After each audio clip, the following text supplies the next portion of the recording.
দেন হচ্ছে আমার আর প্রজেক্টের আর একটা পার্ট ছিল লিমিটেড অ্যাঙ্গেল সিটি স্ক্যান, যেটা বলে টোমোসিনথেসিস।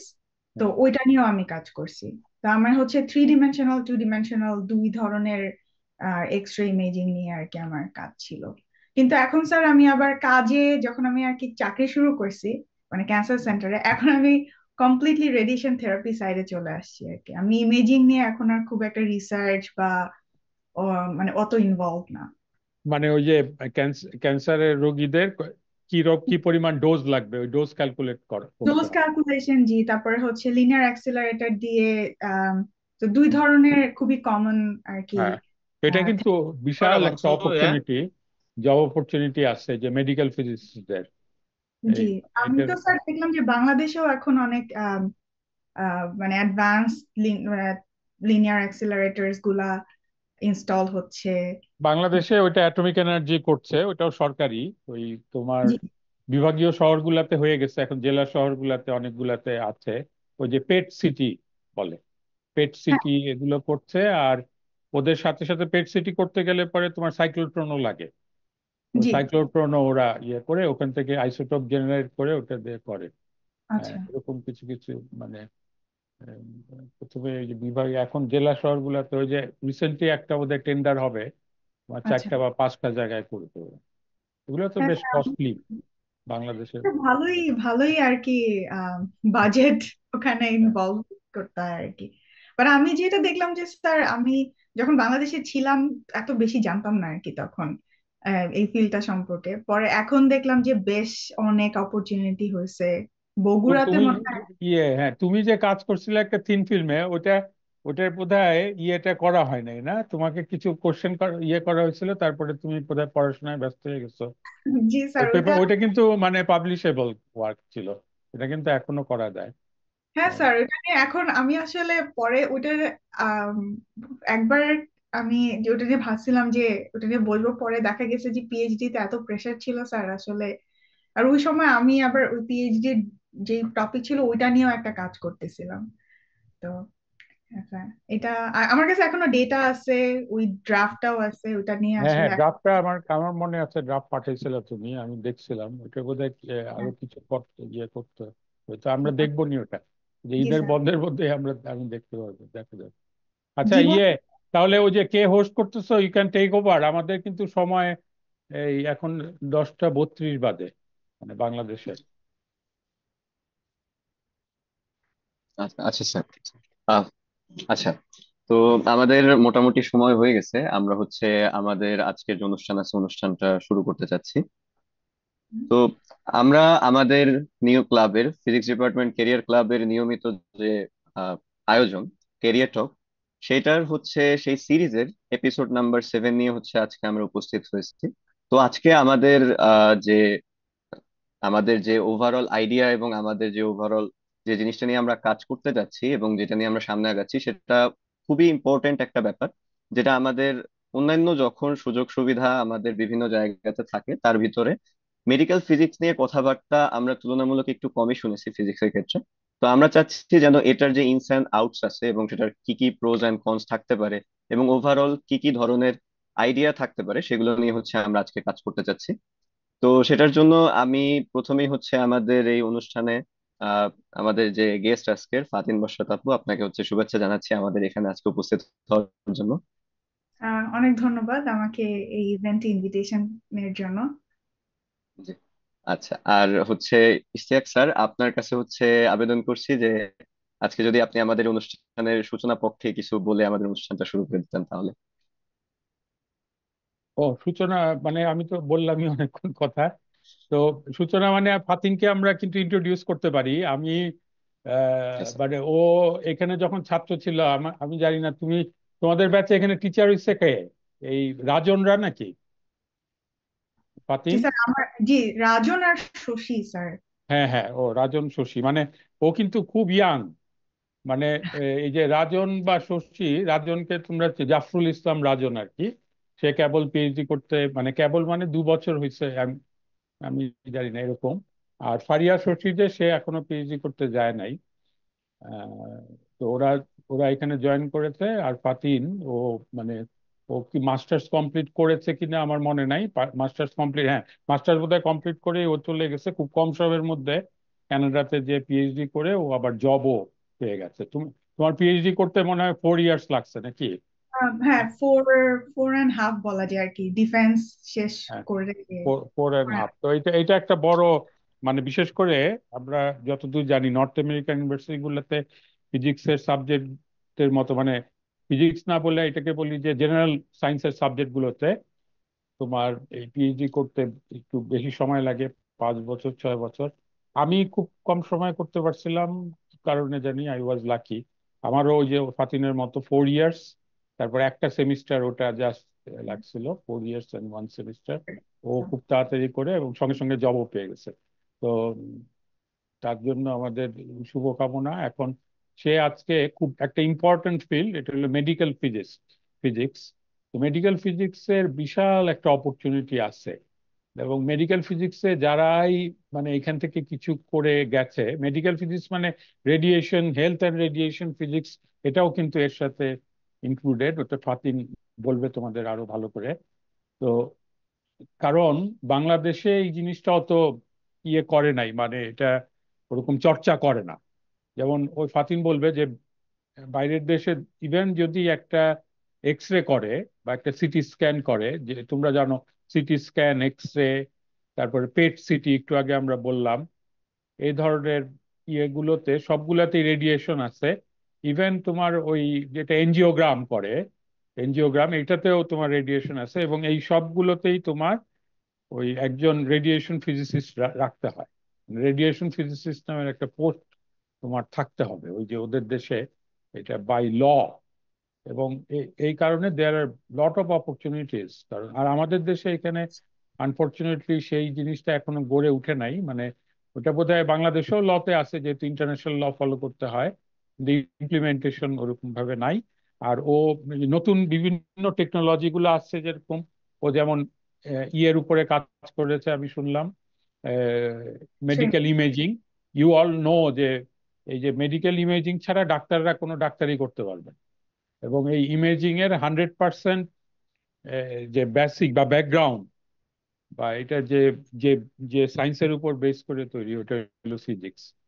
তো তো এই সব বিষয়ে ফাতিন বলবে। তো তোমরা ইয়ে করো, আমি কিছুক্ষণ থাকবো ফাতিনের সাথে, ফাতিনের টক শুনবো, তারপরে আমি জাস্ট না বলে চলে যাব। তো সেই কারণে সবার কাছে আগেই আমি বিদায় নিচ্ছি।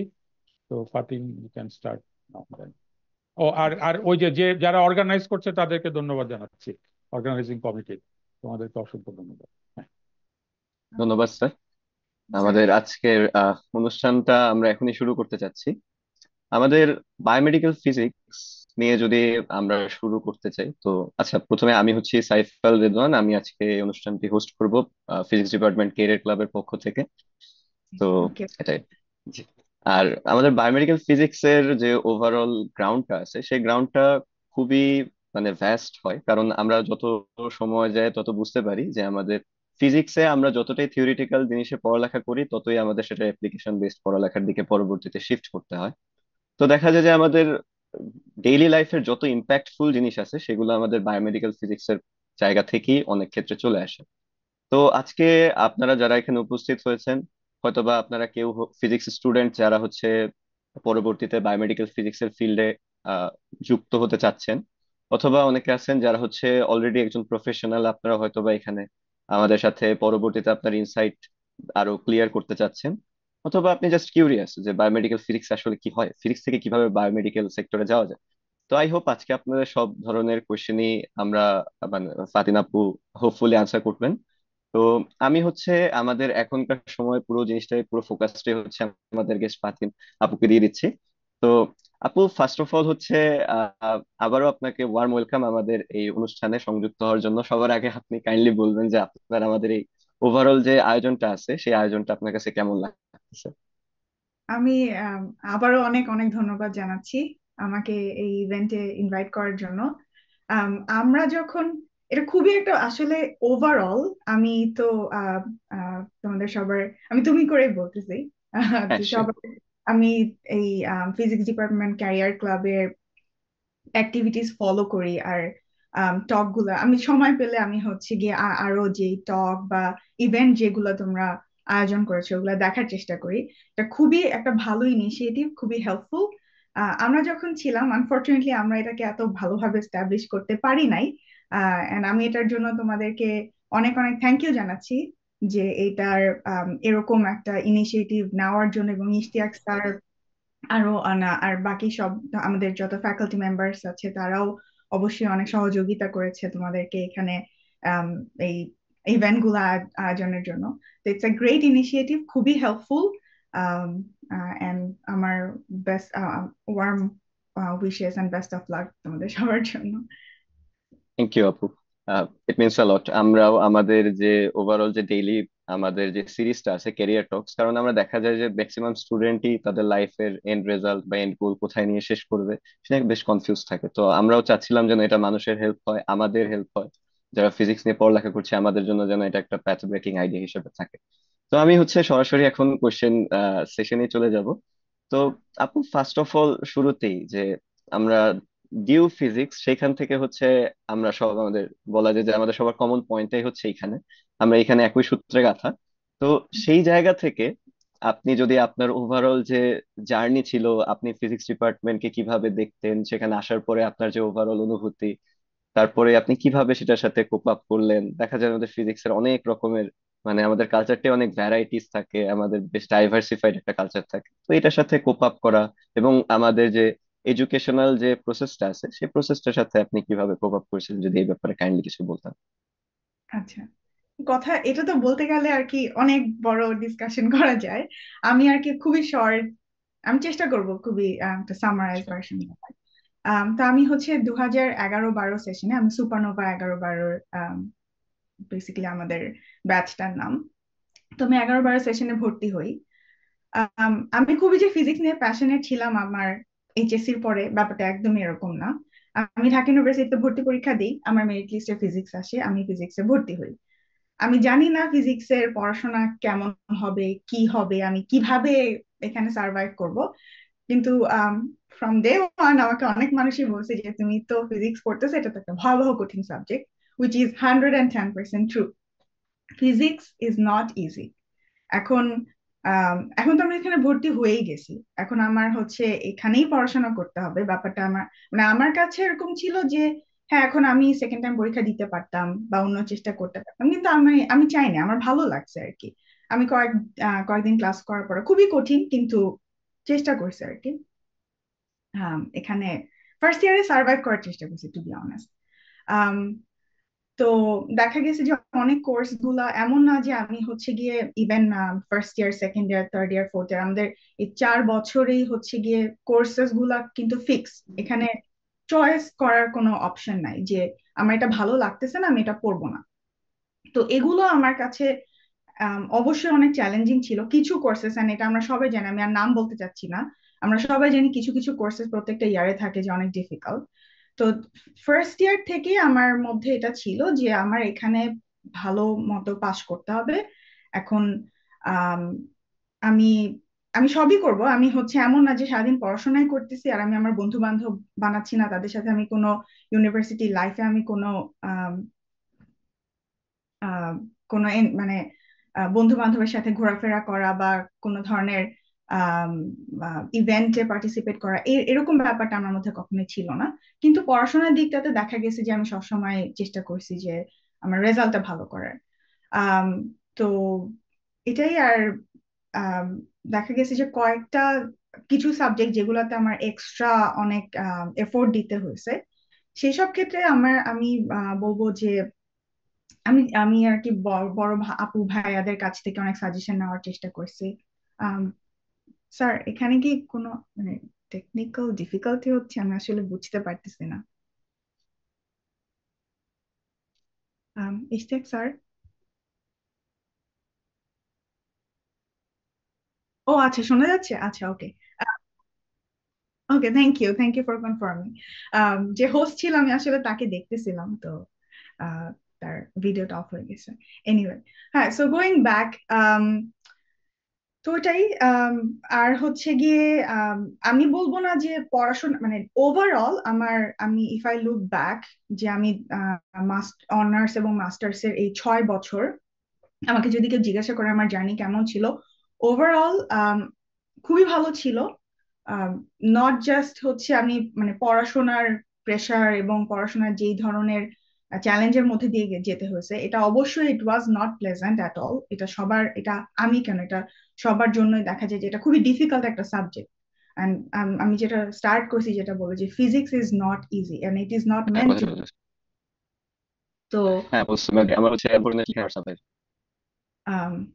ওকে, তো যাই হোক, আর হচ্ছে গিয়ে এন্ড ওভারঅল যেমন আমার এক্সপিরিয়েন্সে আমি কখনোই খুব যে অ্যাডভার্স কোনো সিচুয়েশনের মধ্যে দিয়ে গেছি এরকম না। আমি একটা মজার জিনিস আসলে আমি শেয়ার করতে চাই, যে আমি যখন সেকেন্ড ইয়ারে ছিলাম আমরা শেষের দিকে, তখন হচ্ছে দেশের পরিস্থিতি খুব খারাপ ছিল, রাজনৈতিক অবস্থা। তো আমাদের ক্লাসেস অনেকগুলা হচ্ছে গিয়ে এই হরতাল অবরোধ, অনেক সমস্যা হতো আর কি। তো ওই সময়টাতে হচ্ছে এটা আর কি খুবই ফ্রাস্ট্রেটিং আসলে ব্যাপারটা, কিন্তু আমাদের ব্যাচে সবাই আমরা জিনিসটাকে আর কি আম, মানে উই ট্রাইড আওয়ার বেস্ট যে ওখান থেকে কিভাবে আর কি আমাদের যেমন আম, মানে আমাদের সবাই অনেক কোঅপারেটিভ ছিলাম আমরা আর কি। যে দেখা গেছে ওকে আমাদের এখানে ক্লাস করতে আমরা পারতেছি না আসতে, then what are the alternative. So আমি বলবো যে এই কারণেও যে আমাদের ব্যাচের সবার মধ্যে যে মিউচুয়াল যে একটা গুড আন্ডারস্ট্যান্ডিং ছিল, এবং হচ্ছে গিয়ে ফ্যাকাল্টিদের সাথে কিভাবে আমরা কমিউনিকেট করবো, তো এই সব দিক থেকে আম, খুবই আমরা খুবই ট্রান্সপারেন্ট ছিলাম। তো ওইটা ওভারঅল আমাদের মানে আমার ক্ষেত্রে হচ্ছে গিয়ে অনেক পজিটিভলি কাজ করছে। আর পড়াশোনার ক্ষেত্রে তো আমি বললাম যে আমি ডে ওয়ান থেকে আই ট্রাইড মাই বেস্ট যে আমি হচ্ছে গিয়ে এখানে রেজাল্ট ভালো করার। আর আরেকটা কথা আমি বলতে চাই যে আমি যখন ফার্স্ট ইয়ারে ছিলাম, আমি আসলে আমি জানতাম না আমি কি পড়বো, কিন্তু আমি চাইতাম যে আমি মানে একটা মানে মাস্টার্স অথবা পিএইচডি করতে আমি নর্থ আমেরিকাতে পড়তে আসতে চাইতাম। তো এই কারণে আমি মানে কিছু কিছু ইনফরমেশন আর কি স্টার্ট করি, যে গ্যাদার করার কোনটা আমার জন্য হচ্ছে গিয়ে ফেভারেবল হবে, কোথায় আমার ফোকাস করা উচিত কোথায় করা উচিত না, কোনটা আমার ভালো লাগতেছে না। সো এই এই সকল দিক থেকেও আমি দেখা গেছে যে না, আমি বলবো যে আমি হ্যাঁ ফার্স্ট ইয়ার থেকেই এইটুকু ফোকাস ছিলাম, বাট এমন ছিল না যে আমি ফার্স্ট ডে ওয়ান থেকেই জানি যে আমি মেডিকেল ফিজিক্স পড়তে চাই।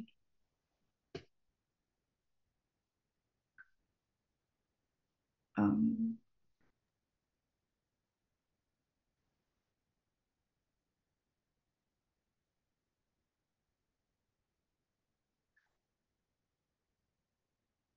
হ্যাঁ, আমি এটা গেস করতেছিলাম যে হ্যাঁ একটা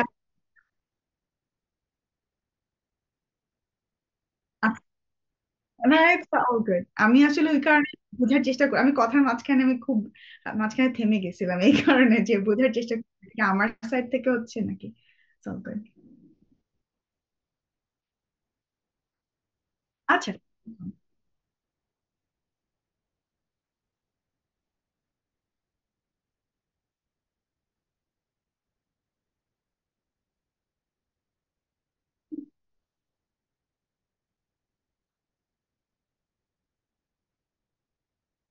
আচ্ছা। হুম। তো আম, হ্যাঁ, তো যেটা বললাম যে ফার্স্ট ইয়ারে তো আর এটা আমার কাছে মনে হয় না যে মানে আহ, খুবই মানে সবাই মানে 90% অফ দ্য মানুষ যারা ফিজিক্স পড়তে আসে যে ফার্স্ট ইয়ারই জানে যে আমি কন্ডেন্স ম্যাটার ফিজিক্স পড়তে চাই, মেডিকেল ফিজিক্স পড়তে চাই, অ্যাটমসফেরিক ফিজিক্স পড়তে চাই। এটা আসলে আমার মানে এটা সবাই একটা কনফিউশনের মধ্যে থাকে যে আমি কি করব, কি করতে চাই। তো আমার ক্ষেত্রে যেটা হয়েছে যে আমি আসলে ফার্স্ট ইয়ার সেকেন্ড ইয়ার এই 2 বছরে এটা নিয়ে আমি চিন্তা করতাম যে আমি আসলে মানে এখন ফিজিক্স এত কঠিন একটা সাবজেক্ট, এখন এই কঠিন সাবজেক্টে আমার সার্ভাইভ করা এবং এটাকে আমি ক্যারিয়ার হিসেবে নেওয়ার জন্য আমি আম, কি কি করতে পারি, কোনটা আমার ভালো লাগে কোনটা আমার খারাপ লাগে। তো আমি খুবই আর্লি টাইমে এটা বুঝি যে theoretical physics is not for me. মানে আমার আসলে যখন আমাদের ওরিয়েন্টেশন ছিল তখন আমি জানি না এখন ওরিয়েন্টেশনের ফরম্যাটটা কিরকম। আমাদের সময় হচ্ছে গিয়ে আমাদের যে ফ্যাকাল্টি মেম্বার্সরা আছেন, তারা তাদের রিসার্চ ইন্টারেস্ট এবং একটা ওভারঅল একটা আইডিয়া দেয়। হ্যাঁ, হ্যাঁ, তো তখন আমি যখন আমি মানে তখন আমি দ্য ডিফারেন্স যে থিওরিটিক্যাল ফিজিক্স, এক্সপেরিমেন্টাল ফিজিক্স। তো আমি মানে আমার কাছে থিওরিটিক্যাল ফিজিক্স ভালোই লাগতো না আর কি কখনোই। আমি চাইতাম না যেতে আর কি, মানে ভালো লাগতো না বলতে এটা বলতেছি না যে আমি মানে জিনিস টপিকটা ইন্টারেস্টিং, কিন্তু আমি কি এই ইন্টারেস্টটা সারা জীবন ধরে রাখতে পারবো কিনা, এই জিনিসটা আমার মধ্যে কাজ করতো। এন্ড আমি খুবই মানে আমি বলবো আর্লিয়ার ডেইজে আমি জিনিসটা রিয়ালাইজ করি যে স্পেশালি সেকেন্ড ইয়ারে যে আমি আমি থিওরিটিক্যাল ফিজিক্স পড়বো না। আমি আমার আমি রিসার্চ করতে যেতে চাই, অফকোর্স আমি দেশের বাইরে যাব, তো নট থিওরিটিক্যাল ফিজিক্স। আচ্ছা, এক্সপেরিমেন্টাল ফিজিক্সে আমার তখন ছিল যে কি কি অপশনস আছে। আমাদের অনেক ফ্যাকাল্টি মেম্বার্স, তাদের অনেক মানে তারা অনেক এক্সপিরিয়েন্স ইন কন্ডেন্স ম্যাটার ফিজিক্সে, nano technology, nano physics. Sadat sir আছেন, ইশতিয়াক স্যারের সাথে আমি কাজ করি মাস্টার্সে, যেটা থিন ফিল্মের উপর কাজ করি, that false under condense matter physics. তো এটার সম্পর্কে একটা মোটামুটি ভালোই আইডিয়া পাওয়া যায়, যেহেতু বড় ভাই আপু ভাইয়ারাও আছেন, আমাদের টিচাররাও আছে।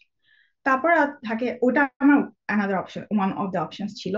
আর ছিল হচ্ছে মেডিকেল ফিজিক্স বা বায়োমেডিকেল ফিজিক্স বেসিক্যালি, যেটার সাথে আমি প্রথম ইন্ট্রোডিউসড হই সেকেন্ড ইয়ারে থাকতে। আমাদের যে বায়োমেডিকেল ফিজিক্স ডিপার্টমেন্ট আছে, ওখানে একটা এক্সিবিশন হচ্ছিল। স্যারের নাম আমি আসলে এখন মনে করতে পারছি না, রাব্বানি স্যার। জি, তো রাব্বানি স্যার একটা প্রজেক্ট ছিল।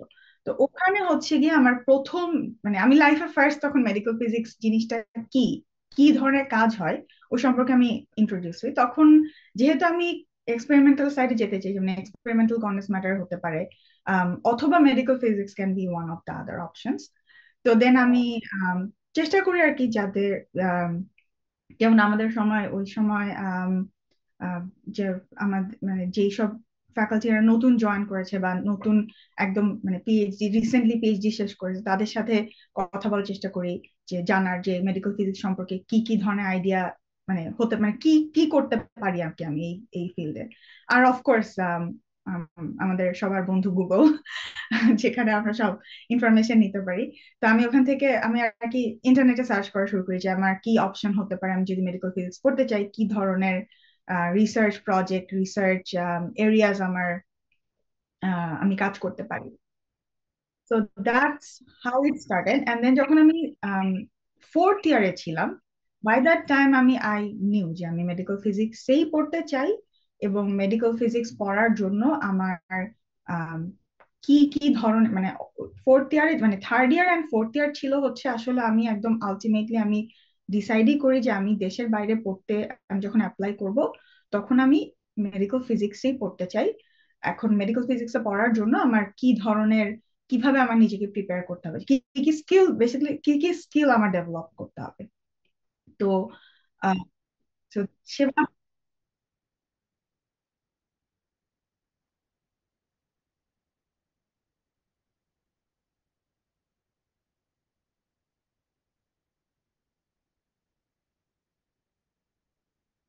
হ্যাঁ,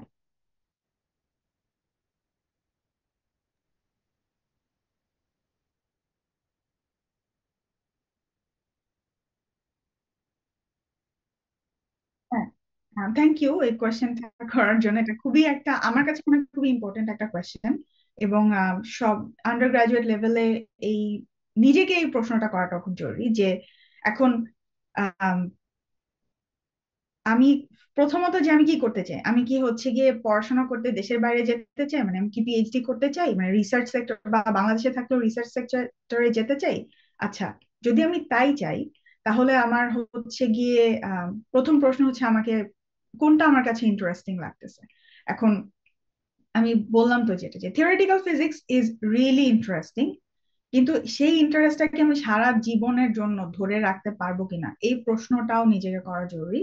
যে আমি কি এইখানে, যেমন আমি যদি পিএইচডি করতে, আমি পিএইচডি কথা বলবো যেহেতু আমার এটাতে আমি নিজে একটা এক্সপিরিয়েন্স করছি। PhD is a big commitment. এই বিগ কমিটমেন্টটা যে আমি আসলে মনে করলাম যে আমি এখন একটা প্রজেক্টে কাজ করা শুরু করছি, আর আমি 2 বছর পর মনে করলাম যে আমার এটা ভালো লাগতেছে না। অলরেডি আমি 2 বছর আর একটা অন্য একটা দেশে এসে আমি এখন ইনভেস্ট করে ফেলছি, মানে it's difficult to go back, right? তো আন্ডার গ্রাজুয়েট লেভেল থেকেই আসলে আমার মনে হয় এটা সবার জন্য হেল্পফুল, যদি এই দুইটা প্রশ্ন যে আমি কোনটাতে আমি ইন্টারেস্টেড এবং আমি এই ইন্টারেস্টটা সারা জীবন ধরে রাখতে চাই কিনা, মানে পারবো কিনা। এখন ফিজিক্সে কোনো কিছুই ইজি না, কোনো কোনো এরিয়া, সেটা এক্সপেরিমেন্টাল হোক থিওরিটিক্যাল হোক, কম বেশি সবই ডিফিকাল্ট। এখন আমি এই ডিফিকাল্ট জার্নিটার মধ্যে দিয়ে যাওয়ার জন্য নিজেকে এভরিডে মোটিভেট করতে পারবো কিনা আর কি, মানে করতে চাই কিনা এই এই এই প্রসেসটা দিয়ে, জার্নি দিয়ে যাওয়ার জন্য। তো এই দুটা জিনিস আমার কাছে মনে হয় আম, যদি নিজের সাথে নিজেকে এই প্রশ্ন করা যায়, আহ তাহলে অনেক কিছু ইজি হয়ে যায় আর কি ডিসাইড করার ক্ষেত্রে।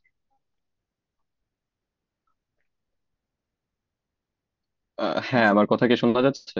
হ্যাঁ, শোনা যাচ্ছে। হ্যাঁ, আই এম রিয়েলি সরি আপু, সো বেসিক্যালি পাওয়ার কাট হয়ে গেছিল। কোনো দিস সমস্যা ইজ ওয়াই অ্যাকচুয়ালি আমাদের এরকম হচ্ছে ইনকনভিনিয়েন্ট হয়ে গেছিল সামহাউ। না, কোনো তো সমস্যা নেই। থ্যাংক ইউ আপু। তো হ্যাঁ, আমি পুরোটা সময় শুনছিলাম যে ওভারঅল আমাদের কি কথা হচ্ছিল। তো এই কনটেক্সটেই হচ্ছে আমি পরবর্তীতে আপনাকে আরো কিছু দেখা যায় কি যে আমরা যেহেতু এখন ফোর্থ ইয়ারে আছি, সো অনেক কিছু আমাদের পার্সোনাল লেভেল থেকে হচ্ছে কোয়েশ্চেন্স আসবে, এন্ড আই থিংক আমাদের জন্য এটা অনেক হেল্পফুল হবে। তো আপু, আপনি যখন ফোর্থ ইয়ারে বা হচ্ছে আন্ডার গ্রেডের লাস্ট ইয়ারে ছিলেন, তখন আপনার বিভিন্ন রিসার্চের যে ফিল্ড গুলো ছিল, সেই ফিল্ড গুলো আপনার যে নর্মাল আমাদের ডে টু ডে যে কোর্স গুলো ছিল সেগুলো কিভাবে কন্ট্রিবিউট করলো? এবং তার থেকেও বড় কথা, যে আপনার এই ট্রানজিশনটা যখন হলো, আপনি ট্রানজিশনটাকে কিভাবে আপনার নিজের সাথে সুইটেবল করে নিয়েছিলেন, সেটা যদি আমাদেরকে কাইন্ডলি একটু ইনসাইট দিতেন তাহলে ভালো হতো না? অবশ্যই। তো থার্ড ইয়ার ফোর্থ ইয়ারে তো হচ্ছে একদমই মানে কোর ফিজিক্স কোর্স গুলো আমরা একদম ফুললি, কোনো ইলেকটিভ নাই, কোনো কিছু নাই, কোর ফিজিক্স কোর্স আমরা পড়া শুরু করি। তো যেহেতু এক্সপেরিমেন্টাল সাইডে আমি যেতে চাই, তো আমি হচ্ছে আমি বলবো যে আমি যে প্রত্যেকটা সাবজেক্ট আমি 110% বুঝে বুঝে পড়ছি, এটা আমি যদি বলি, আমি বলবো যে এটা এটা আমার ক্ষেত্রে অ্যাপ্লিকেবল ছিল না আর কি।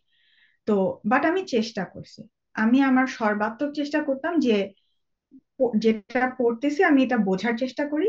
এখন যেমন আমি এক্সপেরিমেন্টাল যে ধরনের আমাদের সাবজেক্ট ছিল, যেমন আমাদের থার্ড ইয়ারে কন্ডেন্স ম্যাটার ফিজিক্স 1 ছিল, এন্ড দেন ফোর্থ ইয়ারে দুটা কন্ডেন্স ম্যাটার ফিজিক্স কোর্স ছিল। তারপরে হচ্ছে ইলেকট্রনিক্স কোর্স ছিল। তো আমি জানি যে আমি হচ্ছে মানে these are like basic courses, এগুলো আর কি আমি যেখানে যেই ফিজিক্সই পড়তে যাই না কেন, যে এরিয়াতেই যাই না কেন, আমাকে এগুলা হচ্ছে কোর কিছু কোর্সেস থাকে যেটা এক্সপেরিমেন্টাল সাইডে তুমি কেউ যদি যেতে চায় এটা মানে জানাটা জরুরি আর কি। তো ওই সব কোর্সে আমি হচ্ছে গিয়ে একটু এক্সট্রা এফোর্ট দিতাম আর কি, যে আচ্ছা আমি শুধু মানে আমার রেজাল্ট তো ভালো করাটা এটা তো খুবই অবশ্যই একটা ইম্পর্টেন্ট আমার মানে পার্ট ছিল, তাতে হচ্ছে আমি জিনিসটা কতটুকু বুঝতে পারতেছি।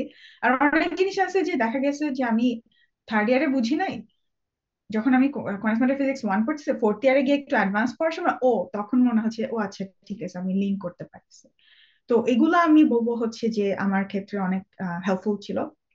মাস্টার্সে গিয়ে যেটা দেখা গেছে যে যেহেতু আমার মাথায় ছিল যে আমি আলটিমেটলি আমি মেডিকেল ফিজিক্স ফিল্ডে যেতে চাই। ইন জেনারেল আসলে আমি মেডিকেল ফিজিক্স বলবো এটাকে মানে ব্রডার আমব্রেলাতে বায়োমেডিকেল বা বায়োফিজিক্স।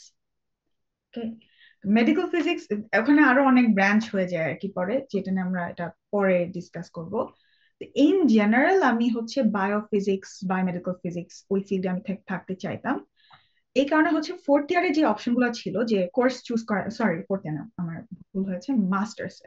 তো ওখানে যে অপশন গুলো ছিল যে কোর্স চুজ করা যেত, তো আমি আহ, ওই সাবজেক্ট গুলাই আমি হচ্ছে চুজ করছি, যেটাতে আমাকে পরবর্তীতে আমি এই যেমন ইন্টারভিউর সময় যখন আমি ইউনিভার্সিটিতে অ্যাপ্লাই করি, আমাকে জিজ্ঞাসা করা হয়েছে যে আমার কোর্স এবং রিসার্চের এক্সপিরিয়েন্স অনুযায়ী কিভাবে এটা আমি অ্যাপ্লাই করব। তো আমি ওগুলা বলতে পারছি কারণ এগুলো আমি জানতাম যে এগুলো কোর কোর্সেস যেটা আমাকে হেল্প করবে আর কি। আম, আমার রিসার্চেও বলো আর হচ্ছে অ্যাপ্লিকেশনেও বল, যেটাই এসওপি লেখার সময়। তারপরে আবার হচ্ছে যখন আমি মাস্টার্স এর থিসিস আর একটা ব্যাপার ছিল যে আমি এটা জানতাম, আমি যখন থার্ড ইয়ারে থাকতে বা ফোর্থ ইয়ারে থাকতে যখন আমি ডিসাইডেড যে আমি হচ্ছে গিয়ে পিএইচডি করতে যেতে চাই, thesis was one of the important requirement আর কি, যে রিকোয়ারমেন্টস যে অবশ্যই রিসার্চ ব্যাকগ্রাউন্ড থাকতে হবে আর কি। যদি কেউ আমি কানাডার কথা বলতেছি আর কি, যে কানাডাতে যদি কেউ পিএইচডি তে অ্যাপ্লাই করতে চায়, রিসার্চ কিছু রিসার্চ এক্সপিরিয়েন্স থাকাটা জরুরি। আর যেহেতু আমাদের ডিপার্টমেন্টের রিসার্চ এক্সপিরিয়েন্স স্টার্টই হয় হচ্ছে গিয়ে থিসিস করার সময় মাস্টার্সে। তো ওই ক্ষেত্রেও দেখা গেছে যে যখন আমি আমি ইশতিয়াক স্যারের সাথে আমি রিসার্চ করি, আমি তার স্টুডেন্ট ছিলাম। তো স্যার হচ্ছে গিয়ে আমাদের সময় থিন ফিল্মের উপরে কাজ ছিল স্যারের প্রজেক্ট। আর একটা প্রজেক্ট ছিল অ্যাটমসফিয়ারিক ফিজিক্স। তো যেহেতু আমি বললাম তো যে আমি বায়োফিজিক্স ওইদিকে যেতে চাই, তো আমি স্যারের সাথে আসলে থিন ফিল্মে কাজ করি, কারণ থিন ফিল্মের কিছু অ্যাপ্লিকেশন মানে নট এক্স্যাক্টলি সেম, বাট ওই ভাবে আর কি করা যায়, ন্যানো টেকনোলজি, ন্যানো ফিজিক্স। মানে পরবর্তীতে আমি যেটা আমি বুঝতে পারি যে সাম অ্যাপ্লিকেশন আর কি বায়োফিজিক্স, বায়োমেডিক্যাল ফিজিক্স এই ক্ষেত্রে মানে অ্যাপ্লাই করা যাবে আর কি।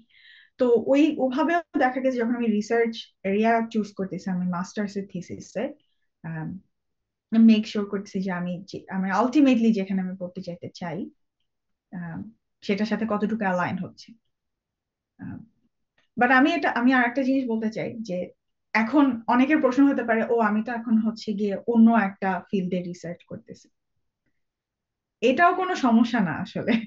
মানে এগুলা আমি আমার এক্সপিরিয়েন্স বলছি, বাট এটা আসলে কোনো সমস্যা না, অ্যাজ লং অ্যাজ কিছু রিসার্চ এক্সপিরিয়েন্স আছে, সেটা যাই হোক না কেন আম, সেটা ওইটা অনেক জরুরি। রিসার্চ এক্সপিরিয়েন্স না থাকলে দেখা যায় যে, মানে আমি আমার অভিজ্ঞতা থেকে বলি যে আমি আসলে একদম যখন আমি মাস্টার্স করতেছিলাম সেই সময় মানে ফার্স্ট ইয়ারে যখন আমি পড়ি, তখন আমি প্রথমে একবার অ্যাপ্লাই করি। দ্য ফার্স্ট কোয়েশ্চেন আমার প্রফেসর আমাকে মানে ইন্টারভিউতে আস্ক করে যে do you have any research experience, and I had zero research experience, কারণ তখন আমার থিসিসের কাজ শুরুই হয় নাই। ও কিন্তু আমাকে বলছে যে আই ওয়াজ এক্সপেক্টিং সামওয়ান যে হচ্ছে গিয়ে মোর রিসার্চ এক্সপিরিয়েন্স আছে। তো পরবর্তীতে যখন আমি মাস্টার্স শেষ করে অ্যাপ্লাই করি, মানে ওই সময়টাতে আমি তখন ইনভলভ একটা প্রজেক্টে। তো মানে আমি আই হ্যাড আ প্রজেক্ট, আমি কাজ করছি, আমি কনফারেন্সে আমি প্রেজেন্ট করছি, আমি হচ্ছে কনফারেন্স পেপার একটা তখন আম, হ্যাঁ একটা একটা project- একটা কনফারেন্স ছিল যেখানে কনফারেন্স পেপারে মানে একটা প্রসিডিংও বের করতে হয়েছে। তো এগুলো আর কি আমাকে হেল্প করছে পরবর্তীতে। তো আমি বলবো যে যখন কেউ যদি আর কি আলটিমেটলি পিএইচডি করতে যেতে ইচ্ছুক, সেখানে কোন সাবজেক্টে আমি পড়তে চাই, মেডিকেল ফিজিক্স এর জন্য অবশ্যই এক্সপেরিমেন্টাল যত আমাদের কোর্সেস গুলো আছে, মাস্টার্সে হচ্ছে আমাদের খুব ভালো ভালো কিছু কোর্স পড়ায়, এবং সেই কোর্স গুলো অনেক অনেক হেল্পফুল হয় আসলে পরবর্তীতে অ্যাপ্লিকেশনের সময়। এবং কোন ধরনের রিসার্চ আমি করতেছি, কিরকম টপিক, এগুলো চুজ করার ক্ষেত্রে এগুলো কনসিডার করলে মানে হেল্পফুল আর কি পরবর্তীতে। থ্যাংক ইউ আপু। সো বেসিক্যালি আমরা বেশ খানিকটা গাইডলাইন পাইলাম এখানে। তো আমার আমি আরো কিছু কোয়েশ্চেন হচ্ছে আপনাকে করতে চাচ্ছি। তো অবশ্যই। আমাদের দেখা যাচ্ছে আমাদের যখন আন্ডার গ্রাজুয়েশনে বিভিন্ন স্টুডেন্টরা তাদের পরবর্তীতে ইন ফিউচার কোন দিকে যাবে সেটা নিয়ে ডিসাইড করে, তখন অনেক ক্ষেত্রে দেখা যায় যে একটা বিশাল রকমের ওভারলোড অফ ইনফরমেশন তাদের সামনে চলে আসে। এন্ড সামটাইমস দেখা যায় যে আমরা অনেক বেশি কনফিউজড হয়ে যাই যে আমাদের কোন দিকে মুভ করা উচিত কি উচিত না। তো এরকম কোন একটা ফেজে আপনি কি আদৌ ছিলেন? আর যদি থেকে থাকেন তাহলে আপনি সেখানে কিভাবে কোপ আপ করেছিলেন সেটা যদি কাইন্ডলি আমাদেরকে একটু বলতেন। হ্যাঁ, এটা যদি এখন আমি তো পাশ করছি হচ্ছে 2018 সালে আমার মাস্টার শেষ হয়, সেই 2018 আর 2025 কিছু চেঞ্জ হয় না আর কি। মানে এটা ছিল এবং এটা থাকবে, এটা খুবই স্বাভাবিক আর কি, যে অনেক ইনফরমেশন, কোন ইনফরমেশন আমি নিব কোন ইনফরমেশন আমি নিব না। তো এখানেও আমি বলবো যে আমি আমার এক্সপিরিয়েন্স শেয়ার করব।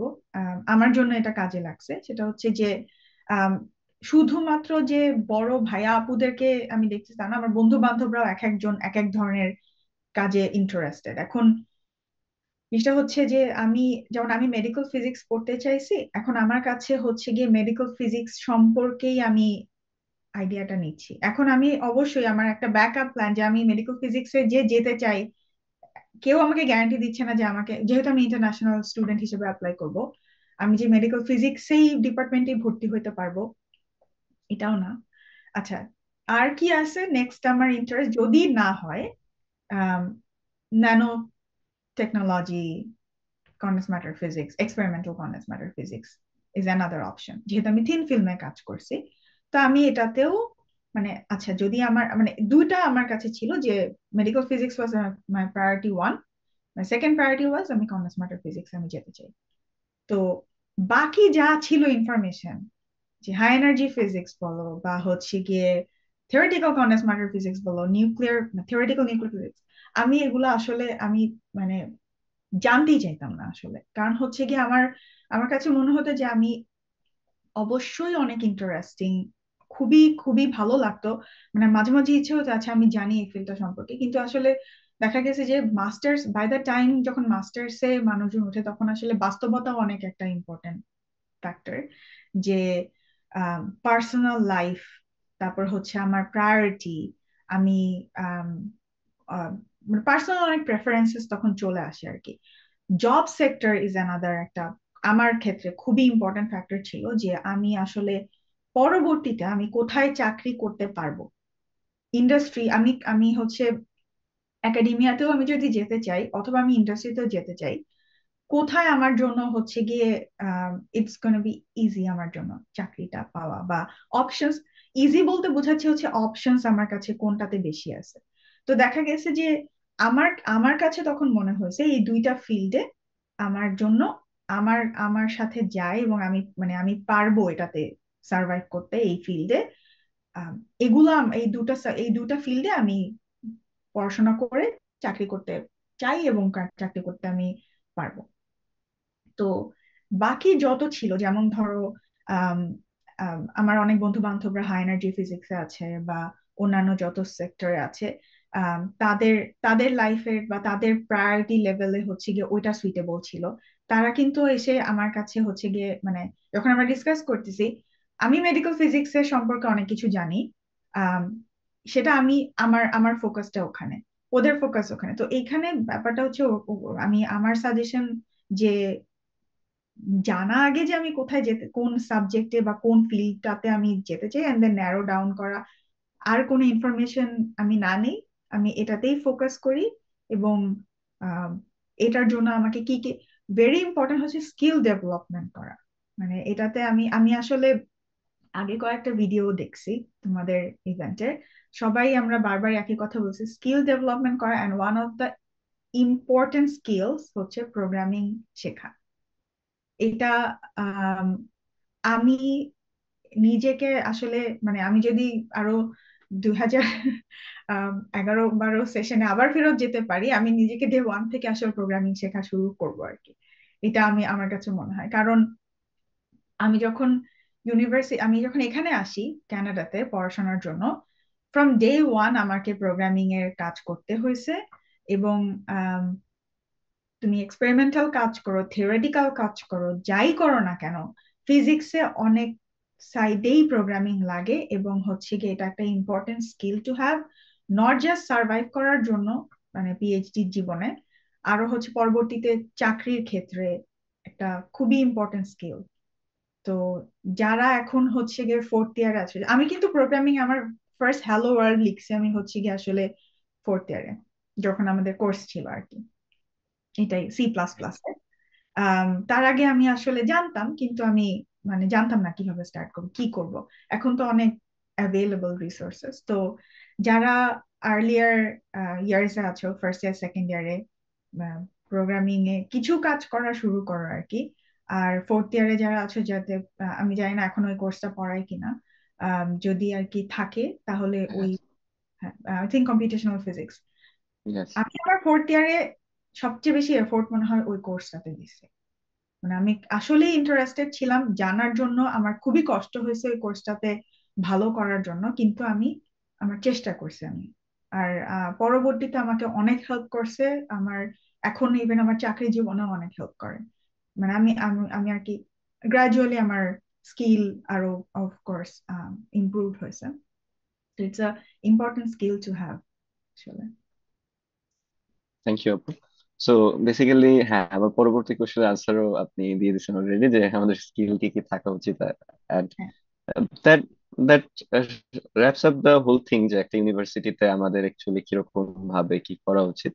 এখন আমরা যদি আরেকটু ব্রডার সেন্স, আমরা যদি আরেকটু হরাইজনে দেখে যাই, অর্থাৎ আমাদের বাংলাদেশে বায়োমেডিক্যাল ফিজিক্সটা এখন কতটুকু প্রসপারিটির দিকে আছে এবং সেটা আদেও কতটুকু দূরে যেতে পারে, সে বিষয় নিয়ে আপনার কি অভিমত, এবং এটার যে ফিল্ড আছে সেটা ফিজিক্স গ্রাজুয়েটদের জন্য কতটুকু ফ্রুটফুল হবে বলে আপনার মনে হয়?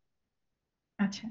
আম, আমি আসলে অনেক মানে বাংলাদেশে আমি যখন পাশ করি তখন আমার জানা মতে বায়োমেডিক্যাল ফিজিক্স এর ফিল্ডটা খুবই সেন্টার ছিল অ্যাটমিক এনার্জি কমিশনে, এবং আই থিংক বিশ্ববিদ্যালয়ের কোনো কিছু প্রোগ্রাম ছিল। আর আমাদের তো আমাদের সময় বায়োমেডিক্যাল ফিজিক্স ডিপার্টমেন্টে শুধুমাত্র মাস্টার্স এর কোর্স ছিল, মানে মাস্টার্স এর প্রোগ্রাম ছিল, আন্ডার গ্রাজুয়েট ছিল না। তো সেটা ছিল 2018 কথা বলতেছি। এখন আমি বলবো যে এই এত বছরে আমি আম, এখন যা আর কি আমার ইনফরমেশন আমি যতদূর আমার কাছে আছে যে আহ, বেশ অনেক অগ্রগতি হয়েছে বাংলাদেশে। অনেক ক্যান্সার সেন্টারে হচ্ছে গিয়ে, স্পেশালি ক্যান্সার সেন্টারে তো অনেক ডিপার্টমেন্ট থাকে, রেডিয়েশন থেরাপি ডিপার্টমেন্ট বেসিক্যালি, যেটা হচ্ছে গিয়ে আমি কাজ করি যেখানে।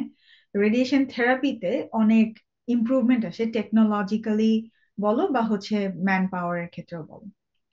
তো ইটস আ গ্রোয়িং ফিল্ড বাংলাদেশে। বাংলাদেশে অনেক অপরচুনিটি আছে। আর যেমন নর্থ আমেরিকাতে মেডিকেল ফিজিসিস্ট, মানে আমি হচ্ছে এখন ক্লিনিক্যাল মেডিকেল ফিজিসিস্ট হিসেবে কাজ করি। এটা একটা মানে একটা very long complicated journey compare to North America. বাংলাদেশেরটা একটু ইজিয়ার।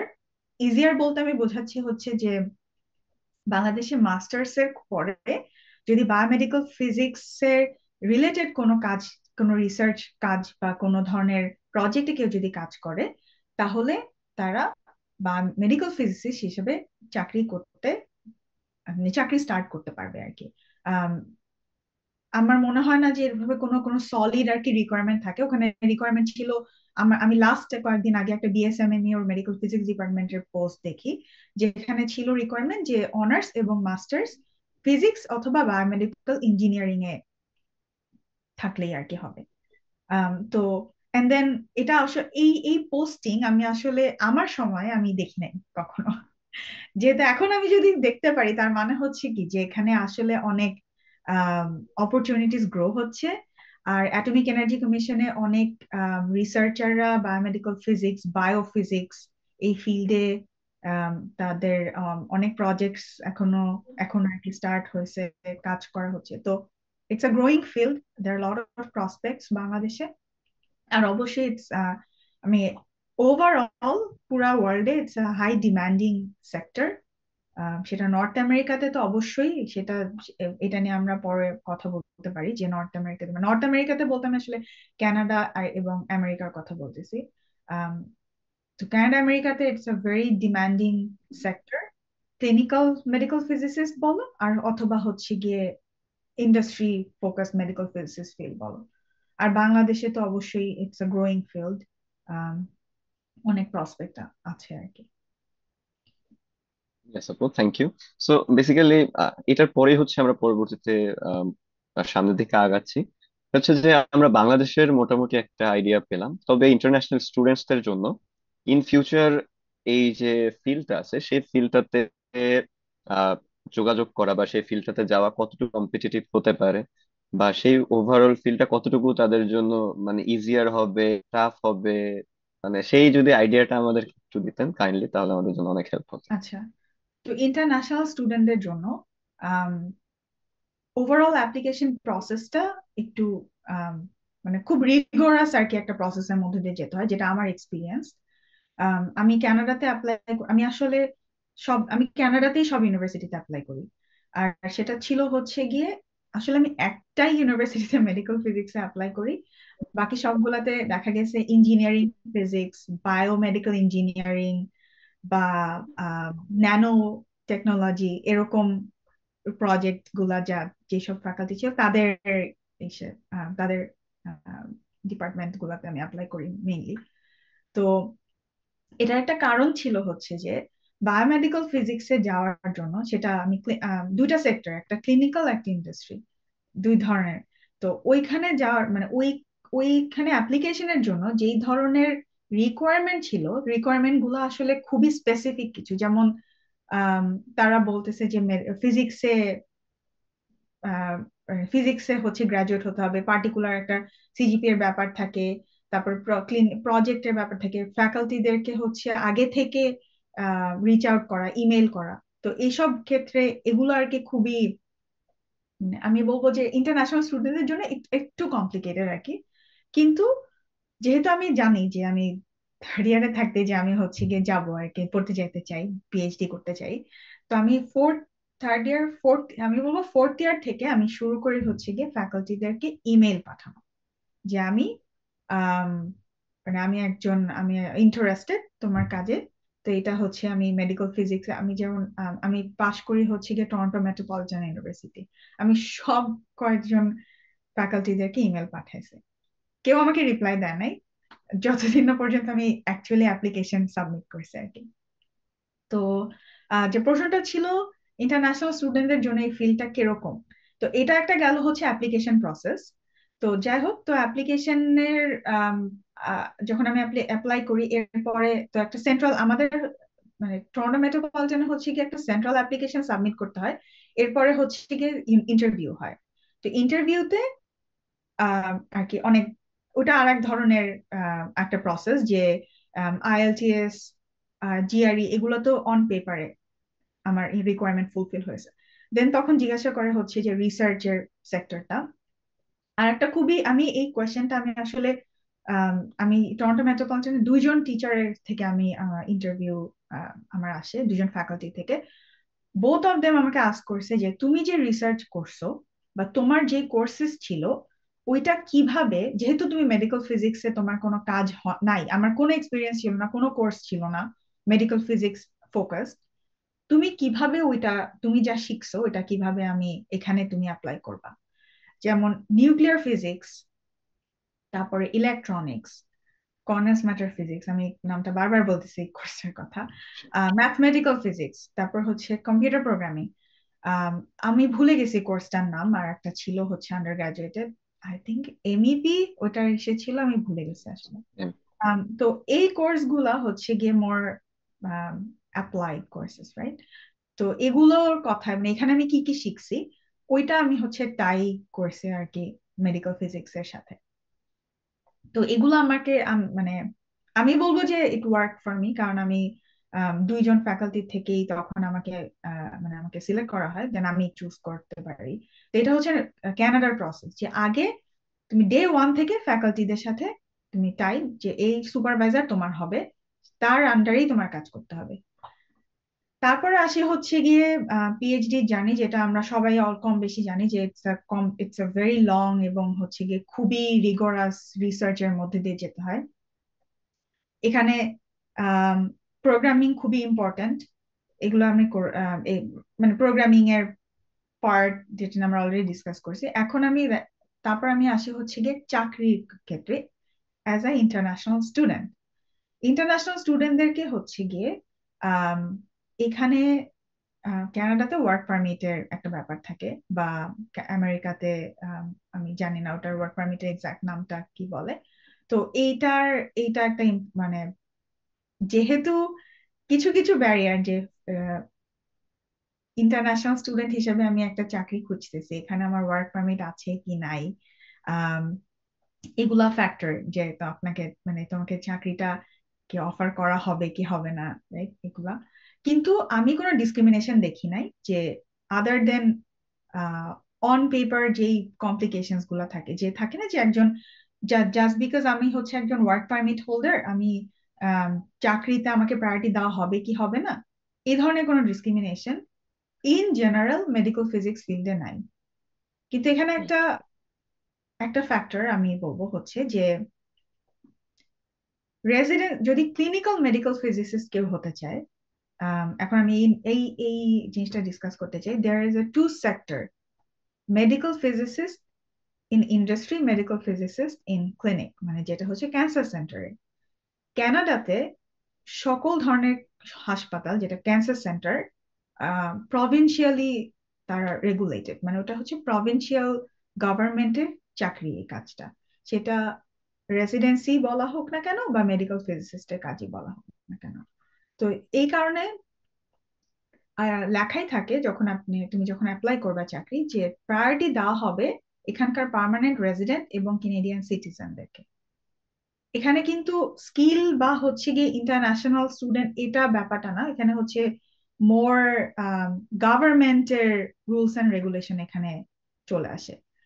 কিন্তু যারা আমি মানে আমি অনেক অনেক আম, আমার বন্ধু বান্ধব যারা মেডিকেল ফিজিক্স পড়তে আসে অন্যান্য দেশ থেকে ইন্টারন্যাশনাল স্টুডেন্ট হিসেবে, তাদের ক্ষেত্রে দেখা গেছে তারা প্রথমে ফিজিক্স অ্যাসোসিয়েট হচ্ছে গিয়ে আর একটা জবের একটা রোল, যেটা মেডিকেল ফিজিসিস্ট না, কিন্তু তারা মোর হচ্ছে কোয়ালিটি অ্যাসুরেন্স ওই সেক্টরটা দেখে ক্লিনিক্যাল। তাদের জবটা আবার হচ্ছে গিয়ে ইন্টারন্যাশনাল স্টুডেন্ট বা সরি ওয়ার্ক পারমিট হোল্ডারদের জন্য সুইটেবল। তো তারা এইখান থেকে ধরেন 1-2 বছর চাকরি করে দেন পার্মানেন্ট রেসিডেন্সি নিয়ে রেসিডেন্সিতে, দেন মেডিকেল ফিজিক্স রেসিডেন্সিতে যায়। তো জার্নিটা দেখা যায় একটু লঙ্গার হয়, বাট এমন না যে হচ্ছে এটা ইম্পসিবল কোনো ডিসক্রিমিনেশন যে হ্যাঁ তুমি ইন্টারন্যাশনাল স্টুডেন্ট তোমার স্কিলে কোনো এরকম ধরনের কোনো কিছুই অ্যাপ্লিকেবল না। আর যদি আমি বলি ইন্ডাস্ট্রিতে, সেখানে তো অবশ্যই না। অ্যাজ লং এজ কানাডাতে কাজ করার জন্য আমার কোনো ধরনের কোনো কাগজপত্র কোনো ঝামেলা নাই, তো অবশ্যই আমি কোনো ডিসক্রিমিনেশন নাই সেটা। যেমন কয়েকটা বড় বড় ভেন্ডারের নাম আমি বলতে চাই, যেটা হচ্ছে গিয়ে Varian, Elekta, GE health care, Philips, Siemens. এইসব এদের সবাই হচ্ছে নর্থ আমেরিকা ওয়াইড, যে কানাডা আমেরিকা ওয়াইড ওদের রোলস কি বলে অপরচুনিটি ভ্যাকেন্সিস থাকে।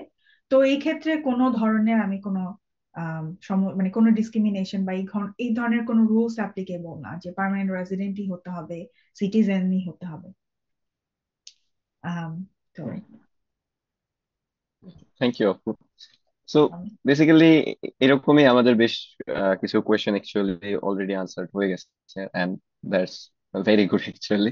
তো আমাদের আরো মানে আরো কিছু কিছু কোয়েশ্চেন এখন আমাদের আছে, যেমন আপু ধরেন আমরা যখনই কোনো স্টুডেন্ট হচ্ছে পরবর্তীতে পিএইচডির জন্য হচ্ছে বাইরের দিকে শিফট করে, তখন it's more like a personal touch যে আপনি কিভাবে এটা ফিল করছিলেন, আপনার কাছে হয়তো বা বাংলাদেশ থেকে একটা নতুন দেশে গিয়ে সেখানে সেট আপ হওয়া এবং ওভারঅল যে এক্সপিরিয়েন্স যেটা ছিল সেটা কতটুকু চ্যালেঞ্জিং ছিল, বা কোন কোন ক্ষেত্রে আপনার কাছে বেশ জিনিসটা ইন্টারেস্টিং লাগছে, and finally why should someone consider this, যে আমি আমার দেশ ছেড়ে বাইরে যাবো একটা বেটার অপরচুনিটির জন্য, এটা কেমন ভাবে তার কাছে বেশি ইম্পর্টেন্ট লাগতে পারে। তো ওকে, এটা আমি স্টার্ট করতেছি লাস্টের পার্ট থেকে, why should someone consider this. এখন আমার ক্ষেত্রে কনসিডার, আমি আমার জার্নি যদি বলি, যে আমি চাইতাম এটা করতে। এখন কেন চাইতাম, আসলে ব্যাপারটা হচ্ছে বললাম যে ডে ওয়ানে তো আমি জানি না যে আমি এটাতে কাজ করতে চাই, কিন্তু আমার আমি চাইতাম যে আমি পিএইচডি করতে চাই। আমি চাইতাম যে হচ্ছে আমি যেহেতু ফিজিক্সে আছি, তো কি কি অপশন আছে, PhD is one of the option, যেটা আমার ভালো লাগতো। এখন ভালো লাগা, তারপরে দেখা যায় যে ওভার দ্য ইয়ার্স বাস্তবতাও একটা ইম্পর্টেন্ট ফ্যাক্টর চলে আসে, যে পার্সোনাল প্রেফারেন্সেস। এবং আমি আম, দেশে যদি এমন হতো, হয়তো বা সিনারিওটা এমনও হতে পারতো যে যদি আমি দেশে চাকরি করা শুরু করতাম, আমি কয়েক বছর দেশে জব করতাম, তারপরে গিয়ে চিন্তা করতাম যে আমি পিএইচডি করতে যাব কি যাব না। আম, তো অনেক এগুলো আর কি ফ্যাক্টর, যে পার্সোনাল প্রেফারেন্সেস, যে আমি পিএইচডি করব কি করব না, আমি কেন করতে চাই, এবং আমি করে আলটিমেটলি আমার কি ধরনের আমি মানে অবশ্যই এখন পিএইচডি করবো। আমি যদি এখন একটা ইউনিভার্সিটির ফ্যাকাল্টি হই বাংলাদেশে, তাহলে আমি জানি যে আমি পিএইচডি করলে আমার জন্য ক্যারিয়ারে আমার প্রগ্রেস করা আমার জন্য মানে বেটার আর কি, একটা গুড অপরচুনিটি আমার জন্য। এটা একটা ফ্যাক্টর হতে পারে। আমার মতো কিছু মানুষ হতে পারে যারা হচ্ছে গিয়ে কোনো চাকরি বাকরি কিছুই করি নাই বাংলাদেশে। আমি জাস্ট একদম মাস্টার্স আমি শেষ করি ফেব্রুয়ারিতে, আমার ডিফেন্স ছিল। আমি ওই বছর ফলে আমি এখানে আসি। তো আমি অ্যাপ্লাই শুরু করি যখন আমি মাস্টার্স করতেছিলাম। এটা হতে পারে পার্সোনাল প্রেফারেন্সেস যে আমি এটা করতে চাই। আম, তারপর আর একটা ফ্যাক্টর আমার ক্ষেত্রে কাজ করছে যে আমি যখন বাংলাদেশে ছিলাম মেডিকেল ফিজিক্স এর ফিল্ড তখন আমি বলবো হচ্ছে যে মানে আমার কাছে কোনো ইনফরমেশন ছিল না বাংলাদেশে যে আমি কি করতে পারি। কারণ আমার আমার জানা মতে মেডিকেল ফিজিসিস্ট যারা ছিল বাংলাদেশে, আই থিঙ্ক তখন ল্যাব এইডে মেডিকেল ফিজিসিস্ট ছিলেন একজন। আর অ্যাটমিক এনার্জি কমিশনে তো রিসার্চের কাজ হতো, যেটা অন্য জিনিস। মেডিকেল ফিজিসিস্ট মানে ক্লিনিক্যালি তখন আম, এত খুব একটা আমার কাছে ধারণা ছিল না। এবং আমি জানি যে বাংলাদেশে আসলে আম, মানে আমার জন্য কতটুকু জব প্রসপেক্ট আছে সেটা সম্পর্কে আমার ধারণা খুবই কম ছিল। বা আমি ভুল হতে পারি যে আমার আমার কাছে তখন মনে হয়েছে যে এখানে কোনো জব প্রসপেক্টটা অত নাই যতটা আমি দেশের বাইরে গিয়ে পাবো। তো এই জন্য আমার পিএইচডি ডিসিশনটা নেওয়া। এখন আর যখন আমি দেশ ছেড়ে চলে আসি, হোম সিকনেস বলো বা ওই ধরনের পার্সোনাল যেই একটা ফিলিং ইমোশন সেটা তো আছেই। সাথে আমি যেটা আমি ফেস করি ফার্স্ট সেমিস্টারটা, যে সার্ভাইভ করা এখানে। এবং এখানে যেহেতু আমি পিওর ফিজিক্স থেকে মেডিকেল ফিজিক্সে আসছি, যেটা অনেক অ্যাপ্লাইড একটা সাইড অফ ফিজিক্স, রাইট? এবং এখানে অনেক স্টুডেন্ট ছিল যে আমার সাথে ক্লাসে অলরেডি তাদের মেডিকেল ফিজিক্সেই আন্ডার গ্রাজুয়েট করা, তারা জানে অনেক কিছু, যেখানে আমাকে অনেক কিছু নতুন করে শিখতে হয়েছে। তো যেমন একটা এক্সাম্পল আমি দিতে চাই, যেটা হচ্ছে যে খুবই ইম্পর্ট্যান্ট একটা কোয়েশ্চেন, একটা কোর্স থাকে যে interaction of photons with human tissue, basically matter. আমরা কম্পটন, ফটোইলেকট্রিক, পেয়ার প্রোডাকশন এগুলো সম্পর্কে আমরা নিউক্লিয়ার ফিজিক্সে পড়ি। কিন্তু ওইটার যে হচ্ছে মানে আমার ধারণা তো অতটুকু পর্যন্তই যে নিউক্লিয়ার ফিজিক্সের যা, বাট এটা যে মেডিকেল ফিজিক্সে কিভাবে অ্যাপ্লিকেবল হচ্ছে এবং আরো কত ইন ডেপথ পড়াশোনা আছে। তো এগুলো দেখা গেছে যে আন্ডার গ্রাজুয়েট লেভেলে যারা করে আসে তাদের জন্য তো অফকোর্স এটা ক্যাচ করা ইজি ছিল, আমার জন্য অনেক ডিফিকাল্ট ছিল। তার মধ্যে প্রোগ্রামিং এর ব্যাপার থাকে যে আমি ডে ওয়ান থেকে কোর্স করতেছি। এটা কানাডাতে মোরলেস সব জায়গায় অ্যাপ্লিকেবল। ফার্স্ট ডে থেকে সুপারভাইজার অ্যাসাইন, ফার্স্ট ডে থেকে প্রজেক্ট কাইন্ড অফ অ্যাসাইন বলা যায়, যে যেহেতু ওই সুপারভাইজার এই ফিল্ডে কাজ করে। যেমন আমি যখন ইয়াস বলি আমার এই মানে অফার লেটারে, আমি জানতাম না যে আমার প্রফেসর তখন মেডিকেল ইমেজিং এ কাজ করতো। মানে আমাকে যে প্রজেক্টটা দেওয়া হবে সেটাতে ফুললি কম্পিউটেশনাল কাজ, এটা আমি জানতাম না। কিন্তু আমি তো অলরেডি তখন মানে চলে আসছি এখানে। তো আমার ক্ষেত্রে হচ্ছে দেখা গেছে যে প্রোগ্রামিংটা শেখা, সি প্লাস প্লাসে আমি কিছু কিছু মানে মোটামুটি আর কি সার্ভাইভ করার মতো আমার স্কিল ছিল। দেন আমাকে ম্যাটল্যাব শিখতে হয়েছে। আম, তো অবশ্যই ওইগুলো আমার কাজে লাগছে। তো এই এই ফার্স্ট 2 সেমিস্টার আমি বলবো অনেক ডিফিকাল্ট ছিল এই ক্ষেত্রে, যে আমার জন্য আহ, এখানে কোপ আপ করা এডুকেশন সিস্টেমের সাথে। এখানে পুরা দেখা গেছে যে আমাদের কি হয় যে সারা বছর আমরা ক্লাস করি, দেন বছর শেষে গিয়ে পরীক্ষা দিচ্ছি। এখানে ব্যাপারটা এরকম না, কোর্সেস অ্যাসাইনমেন্ট, দেন সাথে আবার টিএ ডিউটি করতে হয় আর কি, টিচিং অ্যাসিস্ট্যান্ট। তো এগুলো সময় লাগছে আর কি। বাট দেখা যায় যে মেন্টালি অনেক স্ট্রং থাকতে হয় যে আচ্ছা আমি কি কারণে এখানে আসছি, আমার গোলটা কি আর কি। তো আম, আমার ক্ষেত্রে ইট ওয়ার্কড। আর 2 সেমিস্টার পরে দেখা যায় যে আসলে ফিজিক্স ডিপার্টমেন্টে আমার কাছে মনে হয় এই জিনিসটা আমরা খুব ভালো মতো শিখি যে কিভাবে সার্ভাইভ করতে হয়। ইট ওয়ার্কড আর কি আমার এই এই এই ক্ষেত্রে। Yes, thank you, আপু. So basically that's the truth যে আমরা ফিজিক্সে দেখা যায় যে একটা রিগোরাস ওয়ার্কলোডের ভিতর থেকে যাই, পরবর্তীতে অনেক ক্ষেত্রে আমাদের আই গেস এটা হেল্প করে. তো হুম, হ্যাঁ, এই পর্যায়ে হচ্ছে কিউএনএ সেশনে আমি সবার জন্য হচ্ছে কোয়েশ্চেন্স করার জন্য হচ্ছে আবেদন জানাচ্ছি. যাদের যে কোয়েশ্চেন্স গুলো থাকছে আমি সেগুলো হচ্ছে আপুর কাছে কনভে করছি. তো হচ্ছে নাবিলা বুশরা আপু মেবি একটি কোয়েশ্চেন করছেন, আমি কোয়েশ্চেনটি হচ্ছে আপনার কাছে আহ, বলতেছি আপু.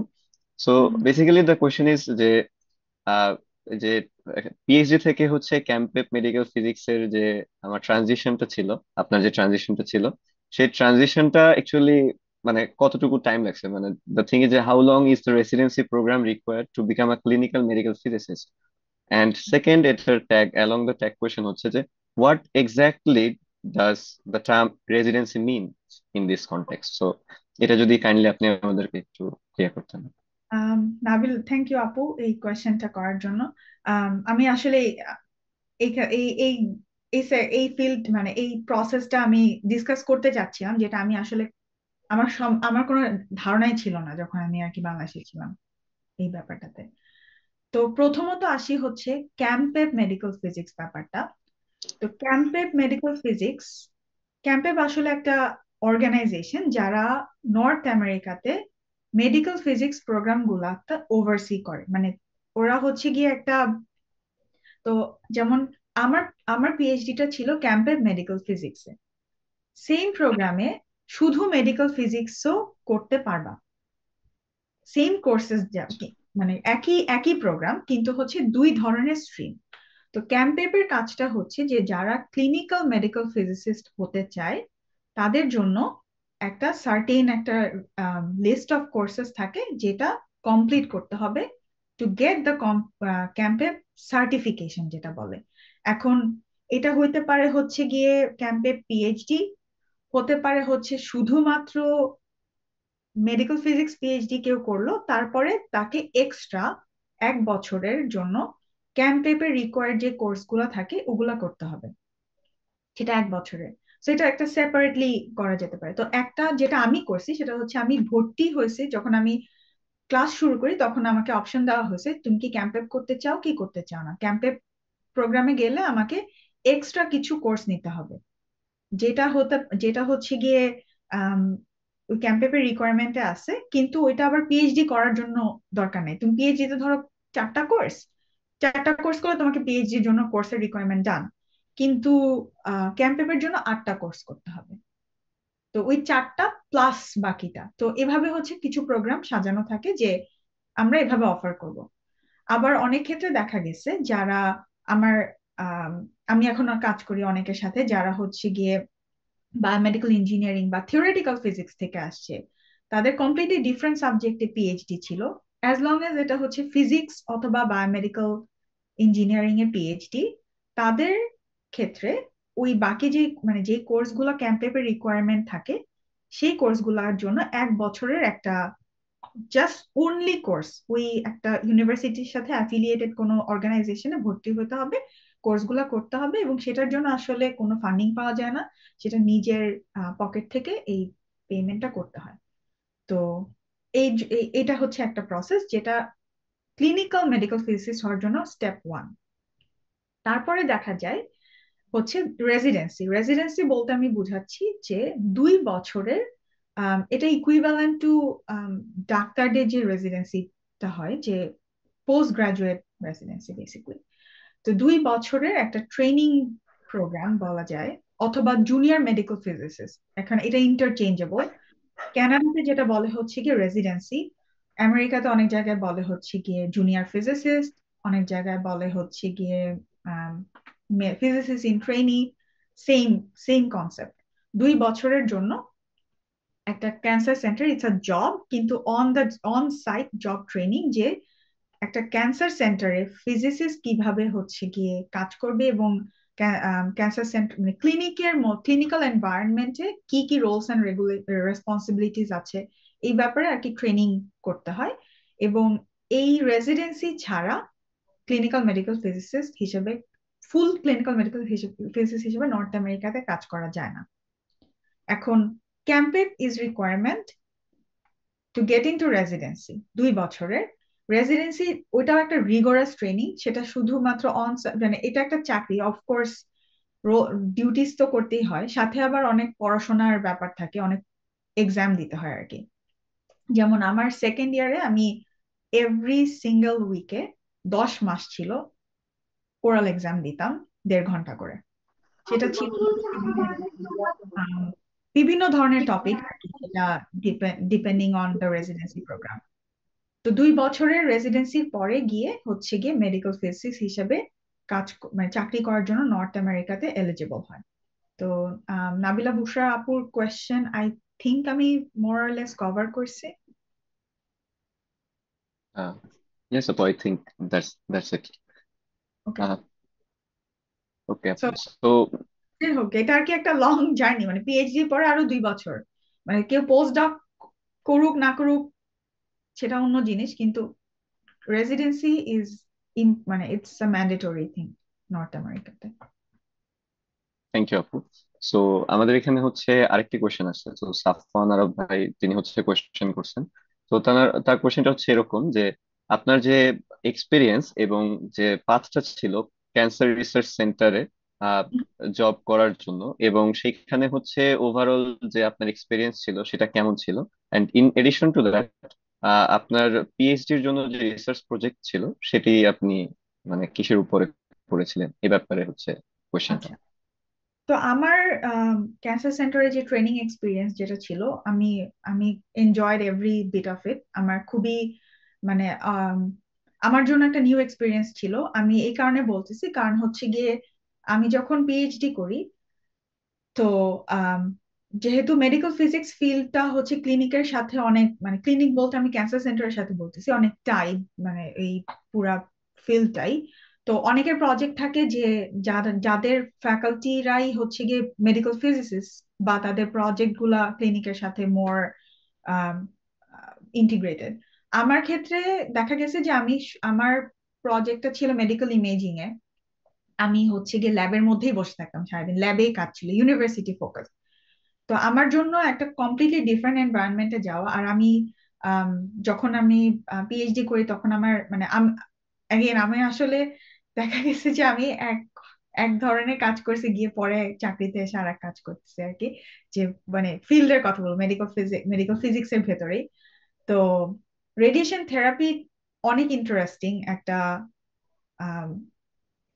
সাব ফিল্ড মেডিকেল ফিজিক্সের। ক্যান্সার সেন্টারে কাজ করাটাও খুবই মানে আমার কাছে খুবই ইন্টারেস্টিং ছিল। আমি যেই ধরনের জিনিস শিখছি, যে ধরনের স্কিলস শিখছি, বা আমি যেখানে রেসিডেন্সি করি মেডিকেল ফিজিসিস্ট ওখানকার, তারা আমাকে তাদের সাথে নলেজ শেয়ার করা, তাদের থেকে শিখা। আহ, আমি মানে আমি খুবই গ্রেটফুল যে আমার এই ধরনের এই অপরচুনিটিটা আমার অপরচুনিটির মধ্যে দিয়ে আমাকে মানে আমি আমি পাইছি আর কি। আর হচ্ছে গিয়ে রিসার্চের কথা বলবো, যে আমি যখন পিএইচডি তে ছিলাম, আমি যেটা মেনশন করেছি, আমি এক্স রে ইমেজিং এ কাজ করতাম। তো আমার কাজটা ইন শর্ট বলা যায় যে আমি ছিলাম আমার মেডিকেল ফিজিক্স এর সব ধরনের প্রজেক্টই থাকে যে এটা বায়োলজির সাথে রিলেটেড। সো মানে মেডিকেল ফিজিক্স এর নলেজ বায়োলজিতে তুমি অ্যাপ্লাই করতেছো। আম, তা আমার কাজ ছিল হচ্ছে ক্যান লাং ডিজিজ ডিটেকশনে। তা আমি 2 dimensional planar X ray imaging নিয়ে কাজ করি প্রথমে। আহ, এটা হচ্ছে one part of my PhD project, যেটা fully medical X ray imaging এর কাজ। সেটা সিমুলেশনের কাজ ছিল, যে আমার হচ্ছে কি আমি থিওরেটিক্যাল মডেল ডেভেলপ করি, থিওরেটিক্যালি আর কি প্রুভ করা যে এই পার্টিকুলার আমি যেই ইমেজিং প্রসেসটা আমি বলতেছি যে ইটস গনা ওয়ার্ক, এটাকে আদৌ ওয়ার্ক করে কিনা, মানে সিমুলেশনের কাজ। পরবর্তীতে পরবর্তী স্টেপটা ছিল যে এটাকে এক্সপেরিমেন্টালি প্রুফ করা। সেটার জন্য হচ্ছে এক্সপেরিমেন্টাল ফ্যান্টম ডেভেলপমেন্ট করতে হয়েছে। তারপরে হচ্ছে আমার রিসার্চ ল্যাবে আমার প্রফেসরের কিছু আইডিয়াস ছিল, তো ওইটাকে আমি ভ্যালিডেট করা, যে থিওরি অ্যান্ড এক্সপেরিমেন্ট। তারপরে দেখা গেছে যে সেম আইডিয়াটা আমি হচ্ছে গিয়ে 2 ডিমেনশন থেকে 3 ডিমেনশনাল ইমেজিং, যেটা টোমোসিনথেসিস বলে, that's basically limited angle CT scan, তো ওইখানে আমি অ্যাপ্লাই করতে পারতেছি কিনা। তো এটা ছিল আমার পিএইচডি প্রজেক্ট, যেটা ফুল ইমেজিং ফোকাস। তার পরবর্তীতে আমি যখন রেসিডেন্সি করি ক্যান্সার সেন্টারে, সেটা ছিল রেডিয়েশন থেরাপি। তো রেডিয়েশন থেরাপির কাজটা আবার হচ্ছে গিয়ে মেডিকেল ইমেজিং, অফকোর্স এটা দরকার। রেডিয়েশন থেরাপিতে মেডিকেল ইমেজিং কাজ ডায়াগনোসিসের জন্য ব্যবহার করা হয়। দেন আমরা হচ্ছে গিয়ে ডোজ ক্যালকুলেশনের জন্য সিটি স্ক্যান ইউজ করি, যেটা ইমেজিং এর একটা পার্ট। কিন্তু রেডিয়েশন থেরাপিতে এখন আমি যে কাজগুলো করি সেটা হচ্ছে more focus to treatment, cancer treatment, not diagnosis. তো এখন যদি আরেকটা জিনিস আমি বলতে চাই, I want to go back Nabila Bushra আপুর কোয়েশ্চেনে। দুই ধরনের ক্লিনিক্যাল ফিজিসিস্ট আছে, কেউ ইমেজিং ফিজিসিস্ট হতে পারে, আর কেউ হতে পারে রেডিয়েশন মেডিকেল ফিজিসিস্ট, যেটা আমি এখন কাজ করতেছি। ইমেজিং ফিজিসিস্টদের জন্য আম, হচ্ছে সেমই প্রসেস, যে রেসিডেন্সি করা, এন্ড দেন তাদের কাজটা হবে হচ্ছে গিয়ে মোর ডায়াগনস্টিক সাইডে। তারা ইদার ক্যান্সার সেন্টারেও কাজ করতে পারে, অথবা ইমেজিং যেই ডিপার্টমেন্ট আছে হসপিটালে সেখানে, because they are image scientist basically, right? তো ওদিকেও যেতে পারে। তো আমার ক্ষেত্রে দেখা গেছে, আমি প্রজেক্টে কাজ করি, আমার পিএইচডি প্রজেক্ট আমি খুবই এনজয় করি, এমন না যে আমার ইমেজিং ভালো লাগে নাই বা কোনো কিছু। অ্যাগেন আমি আমি জানি যে আমার এখানে সার্ভাইভ করতে হবে কিভাবে, আমি কি মানে সবই আমার জন্য ঠিক ছিল। দেন পরবর্তীতে আমার ইন্টারেস্ট গ্রো করে রেডিয়েশন থেরাপিতে আসলে। তো রেডিয়েশন থেরাপিতে আমি ডিসাইড করি যে আমি রেসিডেন্সি করব, যতই কঠিন হোক না কেন। আমি মেডিকেল ফিজিক্স রেসিডেন্সিতে আমি চান্স, এখানে আবার একটা ব্যাপার থাকে, এখানে আসলে অ্যাপ্লিকেশনেরও অনেক মানে ইটস আ ভেরি কম্পিটিটিভ আর কি প্রসেস রেসিডেন্সিতে যাওয়া থেরাপিতে। তো আমার আমার ফোকাস ছিল যে যদি লাগুক 1 বছর 2 বছর, আমি আর কি চেষ্টা করব। তা আমি আমি আই ওয়াজ লাকি যে আমি একবারেই হচ্ছে পিএইচডির সাথে সাথে আমি রেসিডেন্সির একটা অফার পাই। রেসিডেন্সি অফারের পরে হচ্ছে গিয়ে আমি এখন যে চাকরিতে আমি নতুন জয়েন করছি আসলে, কয়েকদিন আগেই পাশ করছি আমার রেসিডেন্সি ফেব্রুয়ারিতে। তো তো আমার কাছে যখন আমি রেসিডেন্সি করতেছিলাম, আমি জানি যে আমি এখন আমার আমার ক্যারিয়ারে আমি রিটায়ারমেন্ট পর্যন্ত আমি ফিজিসিস্ট হিসেবে কাজ করব। তো আহ, এটা হচ্ছে গিয়ে আমার সো ফার যে কোয়েশ্চেনটা ছিল এটা answer.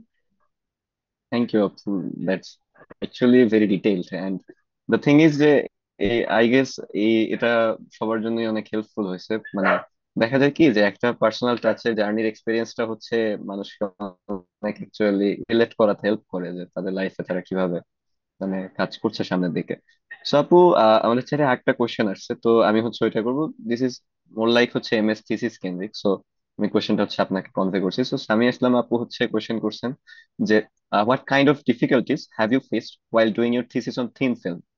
So this is first question, and second is what will be your advice to someone if he or she starts thesis on this thing, that is thin film?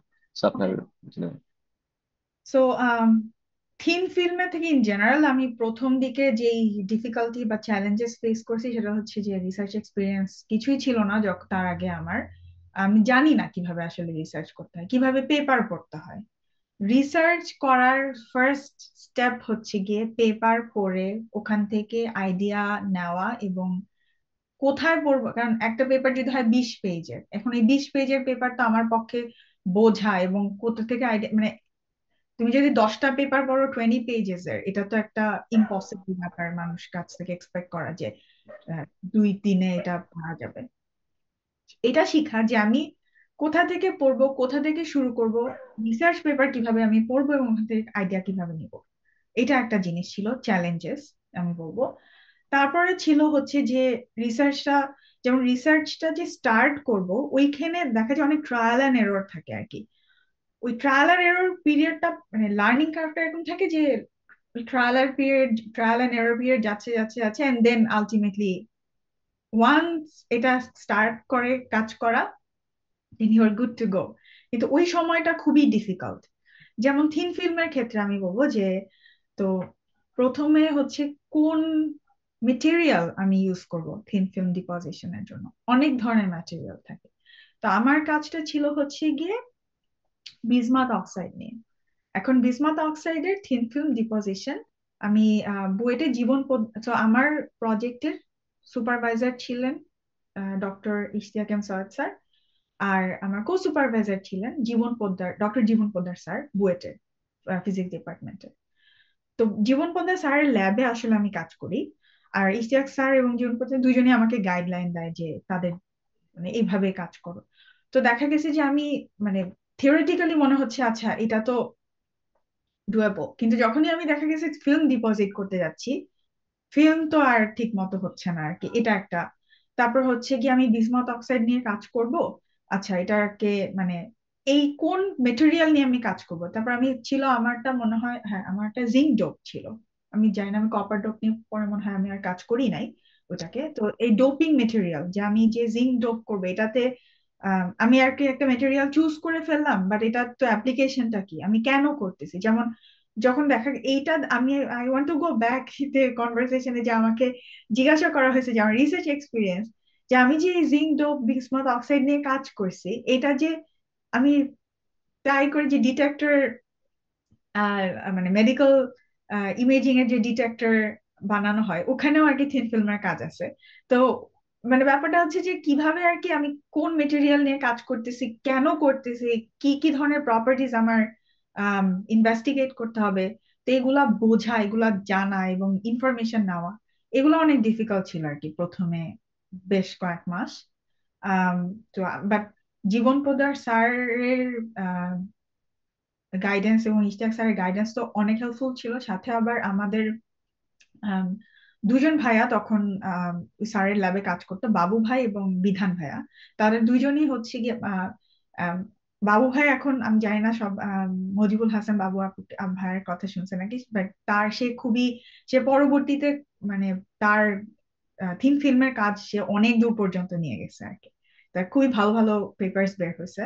তো ওই ওই দুজন ভাইয়া অনেক আমাকে অনেক গাইডেন্স দিছে। তো দেখা গেছে যে এই যে রিচ আউট করা সিনিয়রদের কাছে, যে কিভাবে কাজ করব, কি করা উচিত, কি করা উচিত না, কিভাবে আমি স্টার্ট করব, তো ওগুলো আর কি চ্যালেঞ্জেস ছিল। আমি সেকেন্ড কোশ্চেনটা আসলে ভুলে গেছি, কি কোশ্চেনটা ছিল সেকেন্ডটা? হ্যাঁ, হ্যাঁ আপু, সেকেন্ড কোয়েশ্চেনটা ছিল যে আপনার অ্যাডভাইস কি হবে কেউ যদি এই থিম ফিল্মের উপর থিসিস করতে চায়। ওকে, তো থিম ফিল্মের উপরে যদি আমি পার্টিকুলারলি অ্যাডভাইস দিই, যেটা হচ্ছে পেপার আগে বের করা। অনেক অনেক ধরনের, আর পেপারের রিসার্চ পেপারের ক্ষেত্রে আরেকটা ব্যাপার হচ্ছে যে জেনুইন পেপার বের করা। এখন জেনুইন পেপার বলতে হচ্ছে অনেক রিপিটেটিভ কাজ আছে, তারপরে অনেক কাজ থাকে যেগুলা হচ্ছে কি আসলে দেখা যায় পেপারটা পড়ার সময় বোঝা যায় যে আসলে এমন কোনো ইনফরমেশন নাই এখানে। তো ভালো কিছু পেপার খুঁজে বের করা যে আমি এই থিন ফিল্মের উপরে, যেটা সেম ম্যাটেরিয়াল নাই হইতে পারে কিন্তু যেমন প্রসেস কোনটা, যে আমার প্রসেস ছিল spray paralysis process, spray spray paralysis এর উপরে কোন কোন ভালো ভালো পেপার আছে, আম, ওগুলা ফার্স্টে শর্ট লিস্ট করা। দেন হচ্ছে পার্টিকুলার মেটেরিয়ালে অন্যান্য প্রসেসেও হতে পারে, আমি নাম এখন মনে করতে পারতেছি না, ওইটার উপরে ওই প্রসেস হোক না ডিফারেন্ট প্রসেসে, কিন্তু সেম মেটেরিয়াল যদি হয়, ক্যারেক্টারিস্টিক্স তো যেগুলো আমি, যে প্রপার্টি গুলো আমার মেজার করতে হবে ওগুলা তো মোরালেস সেমই থাকবে। তো ওইটাও ইনফরমেশন যে আচ্ছা আমি electrical property, optical property, mechanical property চাচ্ছি বের করতে। তো আম, এই এই এই ধরনের মানে শর্ট লিস্ট করা যে আচ্ছা এটা আমার প্ল্যান, আমি এভাবে আগাতে চাই। এখন প্ল্যান মোতাবেক যে সবকিছু হবে এটা তো এক্সপেক্ট করাটাই হচ্ছে গিয়ে ভুল। তো ইনিশিয়াল ডেজে রিসার্চ পেপার, একটা সলিড একটা প্ল্যান রাখা, আর হচ্ছে আম, মানে ল্যাবে হচ্ছে টাইম দেওয়া আসলে, যে ভালো লাগতেছে না, আমার ফিল্ম ডিপোজিট করতেছে হচ্ছে না, যেমন আমি মনে হয় কত ফিল্ম যে আমি ডিপোজিট দেখা গেছে নষ্ট হয়ে গেছে আর কি। তারপরে ওইটাকে অ্যানিলিং এর ব্যাপার থাকে অনেক, মানে এই ধরনের স্টেপস গুলা হচ্ছে গিয়ে টিচারদের সাথে আসলে কানেকশন রাখা, গাইডেন্স চাওয়া যে আমি কিভাবে করে আমি আচ্ছা আমার ফিল্ম তো ডিপোজিট হলো, যে ম্যাম বা স্যার যে আমি এখন এরপরে আমার নেক্সট প্রসেস আমি কি করব। আম, আমি এখন আসলে জানি না আমার আমার কিছু প্রপার্টিজ এর জন্য আমি দেখা গেছে কিছু টেস্টিং এর জন্য আমি কার্সে আমার যেতে হয়েছে, ওদের স্ক্যানিং ইলেকট্রন মাইক্রোস্কোপি, তারপরে এক্স রে, এক্সআরডি, এই ধরনের প্রপার্টি, এই টেস্ট গুলার জন্য। তো ওখানে ওর ক্ষেত্রে দেখা গেছে যে কার্সের হ্যালো অ্যাকচুয়ালি, আপু। হ্যাঁ শুনতে পাচ্ছে আমার কথা? হ্যাঁ, হ্যাঁ আপু, এখন শোনা যাচ্ছে, মধ্যে একটু সময় জন্য লাগ করছে। আচ্ছা, সো এই ইনফরমেশন নাও যে আচ্ছা কোনটা আমি কোথায় গিয়ে করব, যে আমি কার্সে গিয়ে করব আমার যেই টেস্ট গুলো, অথবা নাকি বুয়েটেও আছে অনেক। আমি বুয়েট থেকে আসলে কিছু করাই নাই।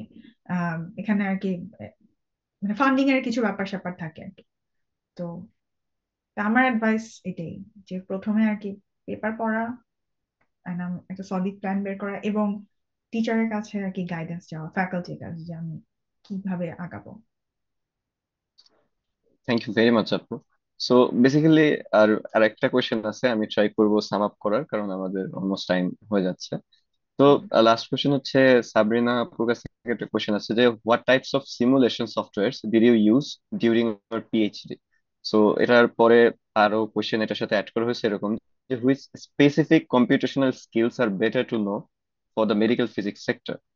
উনি হচ্ছে এক্সাম্পল দিছেন, যেমন she knows about COMSOL. So আচ্ছা। ব্যাপারে।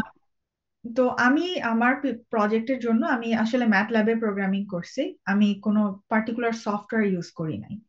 তো আমার পুরো প্রজেক্টে যেটা বললাম, যে আমার ছিল হচ্ছে কাজটা, যে প্রোগ্রাম ম্যাটল্যাবে পুরা মানে ইন হাউস প্রোগ্রাম লেখা, আর ইমেজিং প্রপার্টি গুলা আর কি মানে থিওরেটিক্যালি ভ্যালিডেট করা, যে আমি মানে ইটস ডুয়েবল অর নট। তো এর জন্য যে পার্টিকুলার কোনো মানে পার্টিকুলার সফটওয়্যার বলতে বুঝেছি, যেমন ধর মন্টে কার্লো সিমুলেশনের জন্য সফটওয়্যার আছে, টোপ্যাজ আছে। দেন ট্রিটমেন্ট প্ল্যানিং সিস্টেমের জন্য যেটা আমি এখন ইউজ করি, এক্লিপস আছে, পিনাকল আছে। এগুলো আমি ইউজ করি নাই আমার পিএইচডি সময়। আমি PhD purely MATLAB based, just programming language মানে প্রোগ্রামিং লেখা, প্রোগ্রামস লেখা। তো এটা হইতে পারতো, এখন আমি যদি বলতাম আমার সুপারভাইজারকে আমি পাইথন চাই, আমি কারণ আমি পাইথন পারি, এটাতে কোনো সমস্যা হইতো না আর কি। আসলে মানে এটা জাস্ট প্রোগ্রামিং ল্যাঙ্গুয়েজ, ডিপেন্ড করে কে কি করতে চায়। আর আর একটা জিনিস হচ্ছে যে আমার সুপারভাইজার যেহেতু কিছু প্রপার্টিজ আছে, যেটা হচ্ছে গিয়ে মানে আমার সুপারভাইজারের পিএইচডি প্রজেক্টের সময় সে ম্যাটল্যাব ইউজ করছে। That's why there was a preference ম্যাটল্যাবের ব্যাপারটা। কিন্তু এমনও হয়েছে আমাদের ডিপার্টমেন্টে অনেকেই আছে যে বলছে যে আমি আসলে সি প্লাস প্লাসে পুরা যে আগের কোড গুলা লেখা আছে সেগুলাকে আমি কনভার্ট করে আমি সি প্লাস প্লাসে করতে চাই।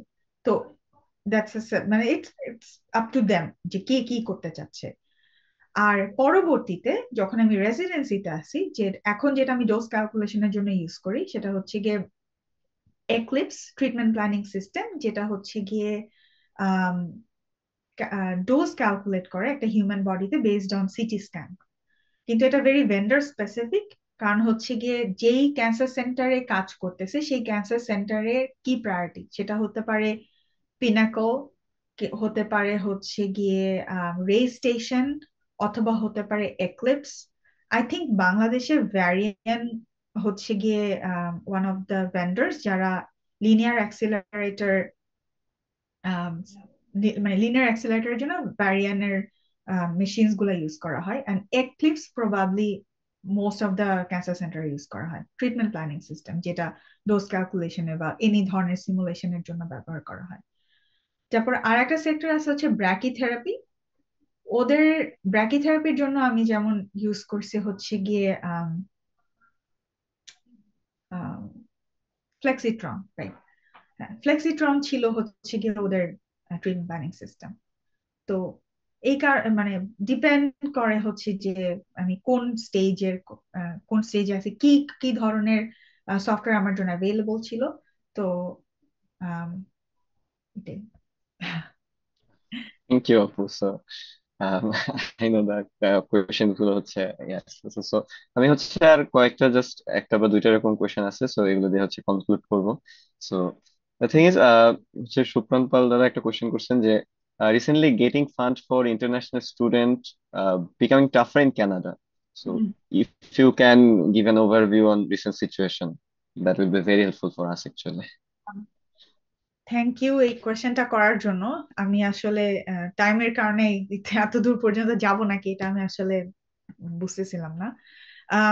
ইয়াস, ফান্ডিং কানাডাতে পাওয়া অনেক ডিফিকাল্ট ইন্টারন্যাশনাল স্টুডেন্টদের জন্য।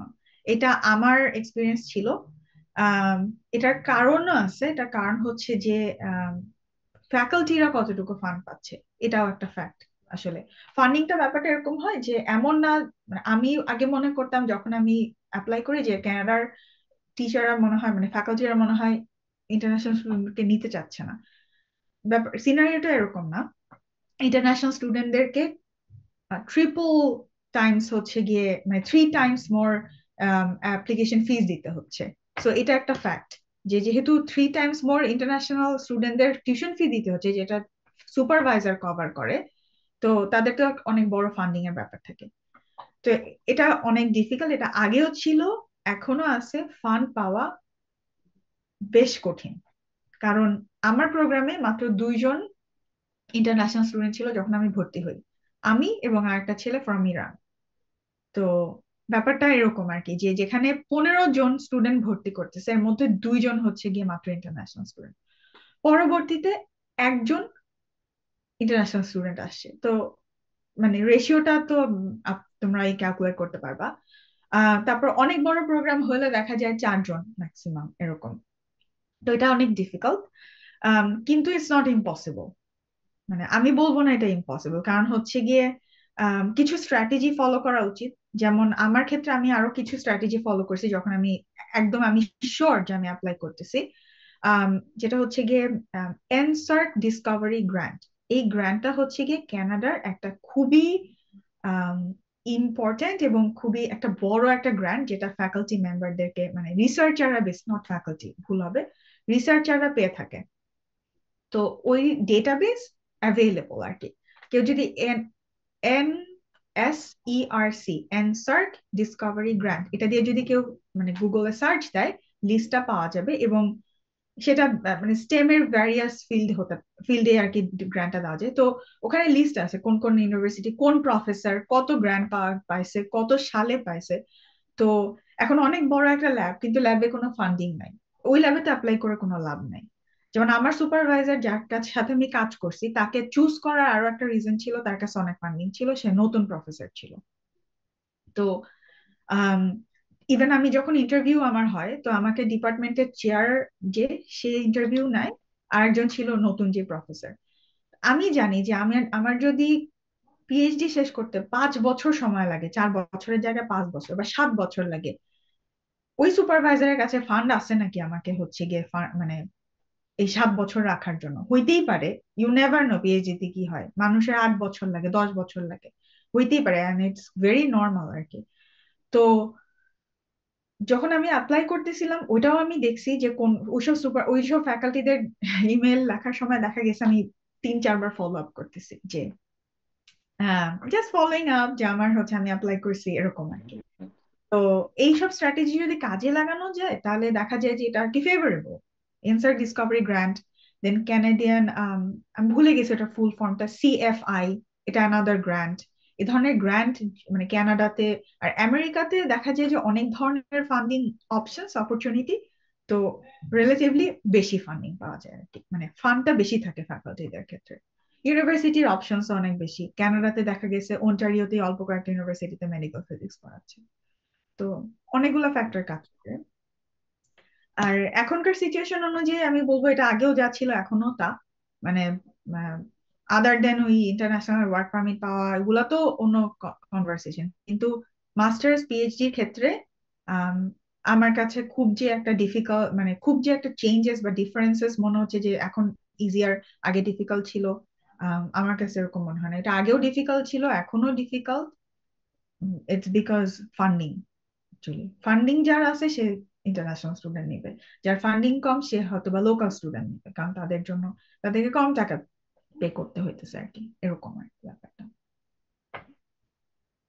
থ্যাংক ইউ আপু। So just last question and এরপরে হচ্ছে follow. So this is actually the sum up actually, যে হুম। আপনার যে জব, আপনার যে হচ্ছে ক্লিনিক্যাল মেডিকেল ফিজিসিস্ট হিসেবে আপনার রোলটা বেসিক্যালি কি, সেটা হয়তো বা অনেকের ক্ষেত্রে ক্লিয়ার হয়নি। সো আপনি যদি কাইন্ডলি জাস্ট একটা ছোট ওভারভিউ যদি আমাদেরকে কাইন্ডলি দিতেন, তাহলে আই গেস অনেকের আনসার ক্লিয়ার হতো। তো আমার ওভারঅল এখনকার as a clinical medical physicist আমার কাজ হচ্ছে গিয়ে ট্রিটমেন্ট মেশিন, যেটা হচ্ছে লিনিয়ার অ্যাক্সিলারেটর, দেন রেডিয়েশন সোর্স বা রেডিও আইসোটোপ, যেটা আমরা হিউম্যান বডি ইনসাইডে ডক্টররা আর কি প্লেস করে, আমরা না।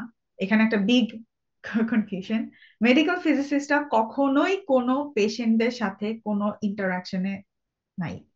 আমরা we are the back stage people basically, আমরা পিছনে মানে আমরা সবকিছু মানে মেক শিওর করি যে it's working according to the rules, regulations, and provincial guidelines. তো হ্যাঁ, সো যেটা বলছিলাম, linear accelerator, brachytherapy machine, cyber knife, the robotic surgery basically, মানে robotic treatment, radiation treatment delivery device.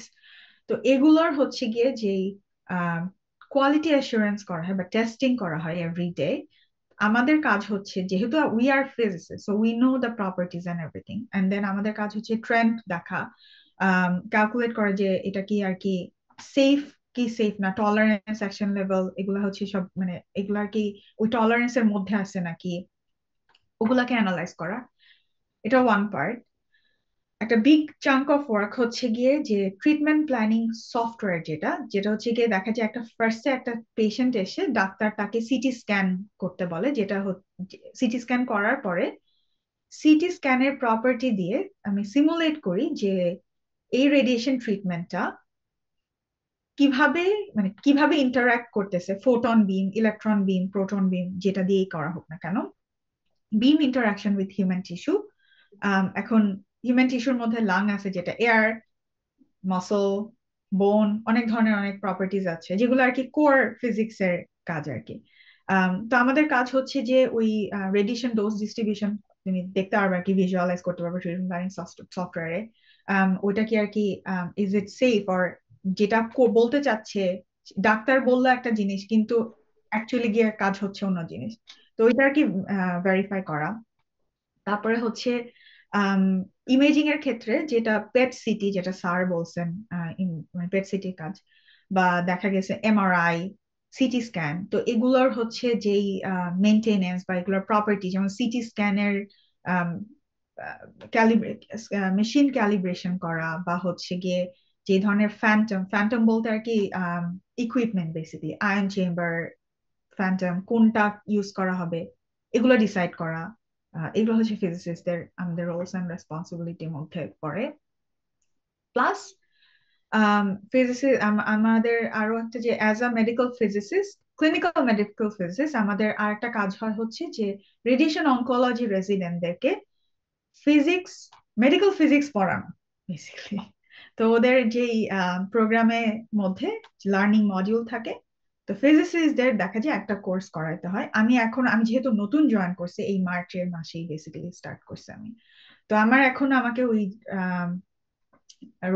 রেসপন্সিবিলিটিটা দেওয়া হয় নাই, বাট পরবর্তীতে দেওয়া হবে।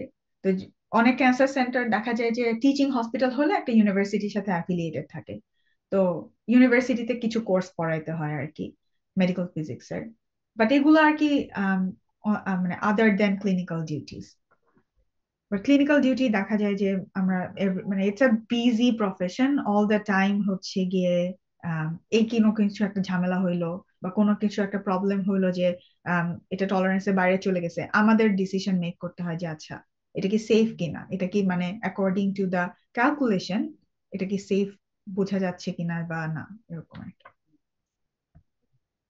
থ্যাংক ইউ সো মাচ আপু। So basically that sums up the questions, আমাদের যা যা কোয়েশ্চেন্স ছিল।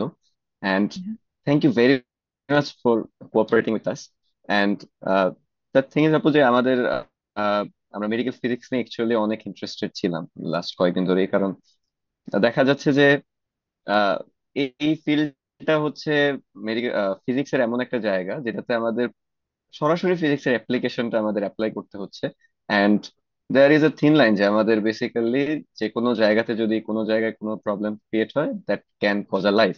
So basically the thing is very actually intricate. And ওটাই আপনাকে আবারও বলতেছি, thank you for making our lifes better. তো হ্যাঁ, কি বলবো, it's a big responsibility of course. যেমন এভরিডে যখন আমি একটা ট্রিটমেন্ট প্ল্যান চেক করি, I am the last person যে সাইন অফ করতেছি, রাইট? তো অফকোর্স এখানে একজন ডক্টর, মানে অনকোলজিস্ট, প্ল্যানার, সবাই এটা টেস্ট করেই তো আসছে আমার কাছে, বাট তারপরে you are the last person who signing off the plan. তো it's a big responsibility, that's why the field is, মানে it takes a long time medical physicist হওয়ার জন্য। বাট এটার কারণও আছে, যেটা হচ্ছে তোমাকে আর কি ট্রেন করা, যে আসলে মানে এটা তুমি কতটুকু জানো, কতটুকু হচ্ছে গিয়ে রেসপন্সিবিলিটি, কতটুকু নিতে হবে না। আম, এইগুলো আর কি অনেক ফ্যাক্টর। আর আমাদেরকে স্ট্রিক্টলি না করা, মানে এটা একদমই নর্থ আমেরিকাতে রুলসই আছে যে আমরা কাউকে কোনো মেডিকেল অ্যাডভাইস দিতে পারবো না ক্যান্সার সম্পর্কে। এখন তুমি যদি আমাকে তোমার রিপোর্ট আমাকে পাঠায় বলো যে হচ্ছে গিয়ে আম, আমার ট্রিটমেন্ট এরকম বলা হয়েছে, আমি তোমাকে কোনোদিনও বলতে পারবো না যে এইটা করা উচিত না, ইভেন তো আমি জানলেও। তো it's a big responsibility, but it's a very interesting field. আর ফিজিক্সের অ্যাপ্লিকেশন যে এখানে আম, এত এত ইন্টিগ্রেটেড আর এত মানে ইটস অল ফিজিক্স আসলে। আম, কেউ যদি হচ্ছে গিয়ে ফার্দার আরো কোনো কোয়েশ্চেন থাকে, কেউ যদি আহ, আরো জানতে চায় যে কিভাবে আর কি মেডিকেল ফিজিক্সে ট্রানজিশন করতে হবে, feel free to reach out to me. আমি লিঙ্কডইনে অ্যাভেলেবল। আমি চাইলে আমাকে ফেসবুকে মেসেজ করতে পারো, অথবা আমি ইমেইলে always available. Thank you very much আপু। অ্যান্ড ফাইনালি হচ্ছে you just inspired many of us, যাতে আমরা হচ্ছে পরবর্তীতে এদিকে হচ্ছে সামনে আগাতে পারি। এন্ড ফাইনালি আমরা হচ্ছে আপনাকে ইনভিটেশন দিচ্ছি আমাদের, আপনি হচ্ছে বাংলাদেশে আসেন, এন্ড অবভিয়াসলি আমাদের এখানে পিডিসিসি তে একদিন হচ্ছে একটা প্রোগ্রামে আপনি জয়েন করবেন কাইন্ডলি। হ্যাঁ, আই উইল বি হ্যাপি। আমি আসলে বাংলাদেশে কয়দিন আগেই আসছিলাম, কিন্তু অনেক বিজি ছিলাম আর কি ওই সময়। আসলে ফ্যামিলির সাথে টাইম স্পেন্ড করা, ফ্রেন্ডদের সাথে অনেকদিন দেখা হয় না, এরকম ব্যাপার। বাট অবশ্যই আমি অবশ্যই উম, এ- মানে ইন ফিউচার যদি কোনো অপরচুনিটি আসে, I will be happy to join. আর অ্যাগেন, যে আর কোনো কোয়েশ্চেন থাকলে feel free to reach out to me. Thank you so much আমাকে এখানে ইনভিটেশন দেওয়ার জন্য। আর আমি আসলে খুবই খুশি হয়েছি যে এই আম, মানে আমি আমার জার্নিটা আর কি শেয়ার করতে পারছি, কারণ আমি জানি যে there is a lot of confusion and lot of questions মানুষের থাকে যে মেডিকেল ফিজিক্সে, ক্লিনিক্যালি মেডিকেল ফিজিক্স হিসেবে আমি কিভাবে কিভাবে আমি আগাবো আর কি। I hope it was helpful and useful এই ডিসকাশনটা। আর যদি কোনো ভুল ইনফরমেশন দিয়ে থাকি, আগেই বলে নিচ্ছি যে আমি আমার এক্সপিরিয়েন্স শেয়ার করছি। It varies from person to person. এক একজনের প্রায়োরিটি, এক একজনের পার্সোনাল প্রেফারেন্সেস, অনেক ফ্যাক্টরকেই দেখা যাবে যে ডিফারেন্ট ভাবে দেখবে। তো আমি জাস্ট আমারটা শেয়ার করলাম। থ্যাংক ইউ আপু। সো বেসিক্যালি আমাদের হচ্ছে টাইম মোটামুটি আমরা অনেক সময় নিয়ে নিচ্ছি আপনার, এন্ড চলুন। Again that was very helpful, and সবাই খুবই মানে এনজয় করছে I believe. And thank you again আপু, আপনি এই আমাকে সময় দেওয়ার জন্য। Thank you. ঠিক আছে তাহলে। ওকে। আচ্ছা, থ্যাংক ইউ। বাই।